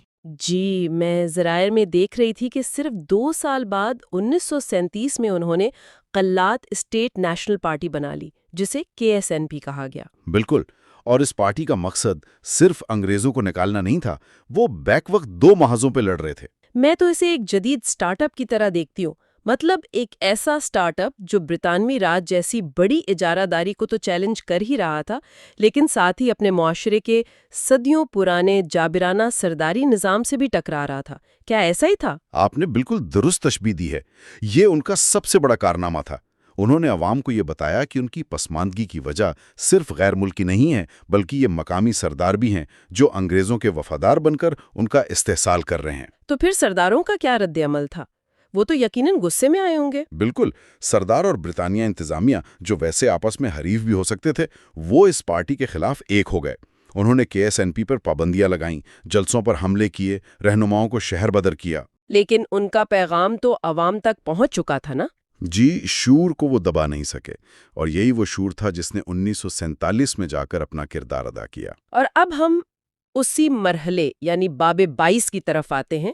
دوسری جنگ عظیم ختم ہو چکی تھی، برطانوی انخلا کا وقت قریب تھا، اور 12 اگست 1947 کو بلوچستان کی آزادی کا اعلان کر دیا گیا۔ تو اس مختصر سی آزادی کا ڈھانچہ کیسا تھا؟ یہ ایک بہت ہی تاریخی لمحہ تھا۔ خان آف قلات نے government of Kalat state act 1947 متعارف کروایا۔ یہ ایک باقاعدہ 2 ایوانی پارلیمنٹ تھیں۔ اچھا، 2 ایوانوں پر مشتمل؟ جی ہاں، ایک دارالعوام تھا جس میں براہ راست منتخب نمائندے تھے، اور دوسرا دارالعمرہ تھا جس میں سردار اور عمائدین شامل تھے۔ یہ ایک جدید ریاست بننے کی طرف بہت بڑا قدم تھا۔ یہ تو بہت زبردست بات ہے، لیکن افسوس کہ یہ پارلیمنٹ صرف 8 مہینے چل سکی۔ ان 8 مہینوں کے اندر کس قسم کی بحث ہو رہی تھی؟ کیونکہ ذرائع بتاتے ہیں کہ دونوں ایوانوں نے پاکستان کے ساتھ الحاق کو متفقہ طور پر مسترد کر دیا تھا۔ جی، دارالعوام میں ہونے والی تقاریر بہت جذباتی اور واضح تھیں۔ ان کا موقف یہ تھا کہ ان کی ایک الگ ثقافتی اور تاریخی شناخت ہے۔ وہ چاہتے تھے کہ وہ دنیا کے ساتھ برابری کی بنیاد پر ایک آزاد حیثیت میں تعلقات بنائیں۔ لیکن عالمی سیاست کچھ اور ہی چاہ رہی تھی۔ میں سپٹمبر 1947 کے ایک برطانوی خفیہ میمورنڈم کے بارے میں پڑھ رہی ہوں۔ بالکل، اس میمورنڈم سے صاف پتہ چلتا ہے کہ برطانیہ کے مفادات کیا تھے۔ دنیا سرد جنگ میں جا رہی تھی، سوویت یونین کا خطرہ تھا۔ یعنی وہ نہیں چاہتے تھے کہ اس اسٹریٹجک خطے میں کوئی بھی ایسی چھوٹی یا کمزور ریاست ہو جو بعد میں سوویت اثر میں آ جائے؟ بالکل درست۔ لندن کی پالیسی وہاں ایک مضبوط بفر زون قائم کرنے کی تھی۔ وہ قلات کی آزادی کو تسلیم کرنے کے حق میں نہیں تھے۔ یہاں پہنچ کر ایک بہت ہی حیران کن تاریخ کی ایک عجیب ستم ظریفی سامنے آتی ہے۔ 1936 کی بات ہے، خان آف قلات نے محمد علی جناح کو ریاست کے قانونی حقوق کے دفاع کے لیے بطور وکیل رکھا تھا۔ جی، انہوں نے کیس لڑا تھا۔ اور پھر صرف 1 دہائی بعد وہی جناح جو اب پاکستان کے گورنر جنرل بن چکے تھے، وہ اسی ریاست سے الحاق کا مطالبہ کر رہے تھے۔ یہ تو واقعی تاریخ کا ایک ڈرامائی موڑ ہے۔ کیا اس کے پیچھے برطانوی سلطنت کا کوئی ماسٹر پلان تھا یا حالات ہی ایسے بن گئے تھے؟ دیکھیں، یہ عالمی سیاست کے وہ پہلو ہیں جہاں شخصی تعلقات پیچھے رہ جاتے ہیں اور ملکی مفادات آگے آ جاتے ہیں۔ جب قلات نے الحاق سے انکار کیا تو ایک سفارتی اور جغرافیائی چال چلی گئی۔ وہ کیا چال تھی؟ قلات کے جو ماتحت علاقے تھے، جیسے مکران، خاران اور لزبیلا، ان کے نوابوں سے براہ راست رابطہ کیا گیا اور انہیں قلات سے الگ کر کے الحاق پر آمادہ کر لیا گیا۔ اس سے تو قلات کا نقشہ ہی کٹ گیا ہوگا۔ بالکل، قلات جغرافیائی طور پر بالکل تنہا ہو گیا، اس کا سمندر سے رابطہ کٹ گیا اور وہ چاروں طرف سے گھر گیا۔ اور اسی دباؤ اور پھر 27 مارچ 1948 کو پاکستانی افواج کی پیش قدمی کے نتیجے میں خان آف قلات کو معاہدے پر دستخط کرنے پڑے۔ جی، اور یوں وہ ریاست جس کی بنیاد 1666 میں رکھی گئی تھی، وہ ختم ہو گئی۔ اب ہم اپنے تجزیے کے آخری حصے یعنی باب 23 کی طرف آتے ہیں۔ کسی نے کیا خوب کہا ہے کہ تاریخ صرف یہ نہیں بتاتی کہ کیا ہوا، بلکہ یہ سکھاتی ہے کہ کیوں ہوا۔ بے شک اسباب جاننا بہت ضروری ہے۔ اگر ہم اس ریاست کو ایک صدیوں پرانا دیوا ہیکل برگد کا درخت مان لیں تو باہر سے تو ایسا لگتا ہے کہ اسے سامراجی طوفان نے گرا دیا، لیکن کیا واقعی ایسا تھا، یا اندرونی خاندانی جھگڑوں، کمزور اداروں اور مالی بدانتظامی کی دیمک اسے دہائیوں سے کھا رہی تھی؟ آپ نے بالکل صحیح نقطہ اٹھایا ہے۔ مصنف کا تجزیہ یہی بتاتا ہے کہ ریاست اندر سے بہت کھوکھلی تھی۔ سب سے بڑی خامی تو ان کی جانشینی کے اصول میں تھی۔ وہ کیسے؟ ان کے ہاں پرائموگینیچر یعنی سب سے بڑے بیٹے کی حکمرانی کا کوئی واضح قانون نہیں تھا۔ جیسے ہی ایک خان کی وفات ہوتی، تخت کے تمام دعوے دار آپس میں لڑ پڑتے۔ یعنی ہر نسل کے ساتھ ایک نئی خانہ جنگی۔ اس سے تو ریاست ویسے ہی کمزور ہو جاتی ہے۔ اور ریاستی اداروں کا کیا حال تھا؟ باقاعدہ کوئی جدید ادارے نہیں تھے، سارا نظام انہی قبائلی جرگوں کے رحم و کرم پر تھا۔ میں معیشت کے حوالے سے بھی کچھ پوچھنا چاہتی ہوں۔ کوئی بھی ریاست پیسے کے بغیر تو نہیں چل سکتی۔ ذرائع میں رہداری اور بجر جیسی اصطلاحات ملتی ہیں۔ یہ مالی نظام کیسا تھا؟ یہ ایک بہت غیر مستحکم نظام تھا۔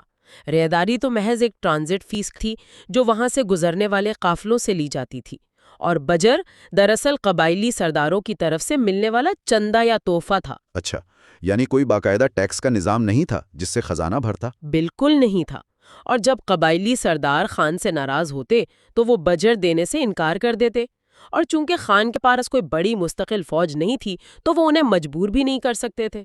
یہ تو واقعی دیمک لگی ہوئی تھی۔ اور وہ احمد زئی خاندان جنہوں نے کبھی یہ ریاست بنائی تھی، ان کی اپنی کیا حالت تھی اس وقت؟ احمد زئی خاندان جو کبھی بہترین جنگجو تھے، وہ محلات کی پرتعیش زندگی کے عادی ہو چکے تھے۔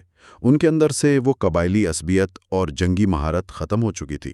مطلب جب پہاڑوں کے جنگجو محلوں میں رہنے لگیں تو ان کی تلواروں کو زنگ لگ ہی جاتا ہے۔ بالکل ایسا ہی ہے، اور اسی اندرونی کمزوری کا فائدہ اٹھا کر پہلے انگریزوں نے 1839 میں قلات پر قبضہ کیا تھا، اور پھر 1948 میں سرد جنگ کے تقاضوں نے اس کا حتمی زوال طے کر دیا۔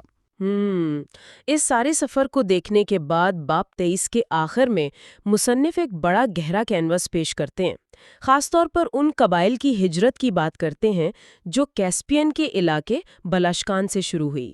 یہ خانہ بدوش بلا شک قبائل کی کہانی کا نچوڑ کیا ہے؟ مصنف یہ بتانا چاہتے ہیں کہ تاریخ کو صرف قلات ریاست کے گرنے سے نہ دیکھیں۔ ان قبائل نے صدیوں تک ہجرت کی، راستے میں انہیں بے پناہ ظلم کا نشانہ بنایا گیا، حتیٰ کہ نسل کشی کا بھی سامنا کرنا پڑا۔ وہ واقعی ایک بہت کٹھن سفر رہا ہوگا۔ جی، لیکن ان تمام تباہیوں کے باوجود جو چیز نمایاں ہے وہ ان کی لچک اور برداشت ہیں۔ وہ مٹے نہیں، بلکہ ایک مضبوط قومی شناخت اور زبان کے ساتھ ابھرے۔ ریاستیں ختم ہو گئیں، لیکن ان کی شناخت آج بھی زندہ ہے۔ بالکل، اور یہ استقامت واقعی تاریخ کا ایک غیر معمولی باب ہے۔ تو پروگرام کو سمیٹتے ہوئے میرے ذہن میں ایک سوال گونج رہا ہے جو میں سننے والوں کے لیے بھی چھوڑنا چاہوں گی۔ جی ضرور۔ سوچنے کی بات یہ ہے کہ اگر ریاست قلات نے اپنے مالیاتی اور انتظامی ڈھانچے کو وقت پر جدید ریاست کے خطوط پر استوار کر لیا ہوتا، اگر ان کے پاس منظم فوج اور ٹیکس کا نظام ہوتا، تو کیا پھر عالمی طاقتوں کا وہ گریٹ گیم ان کی لکیریں مٹا پاتا، یا کچھ خطوں کا جغرافیہ ہی ان کی سب سے بڑی ٹریجڈی ہوتا؟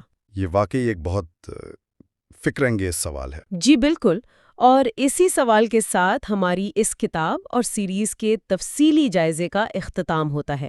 ہم امید کرتے ہیں کہ اس سفر نے آپ سب کو تاریخ کے ان اوراق کو ایک نئے زاویے سے دیکھنے کا موقع دیا ہوگا۔ ہماری کمیونٹی کا حصہ بننے کے لیے لیجنڈز اینڈ لینڈز کو ضرور سبسکرائب کریں۔ اگلی مہم میں پھر ملاقات ہوگی۔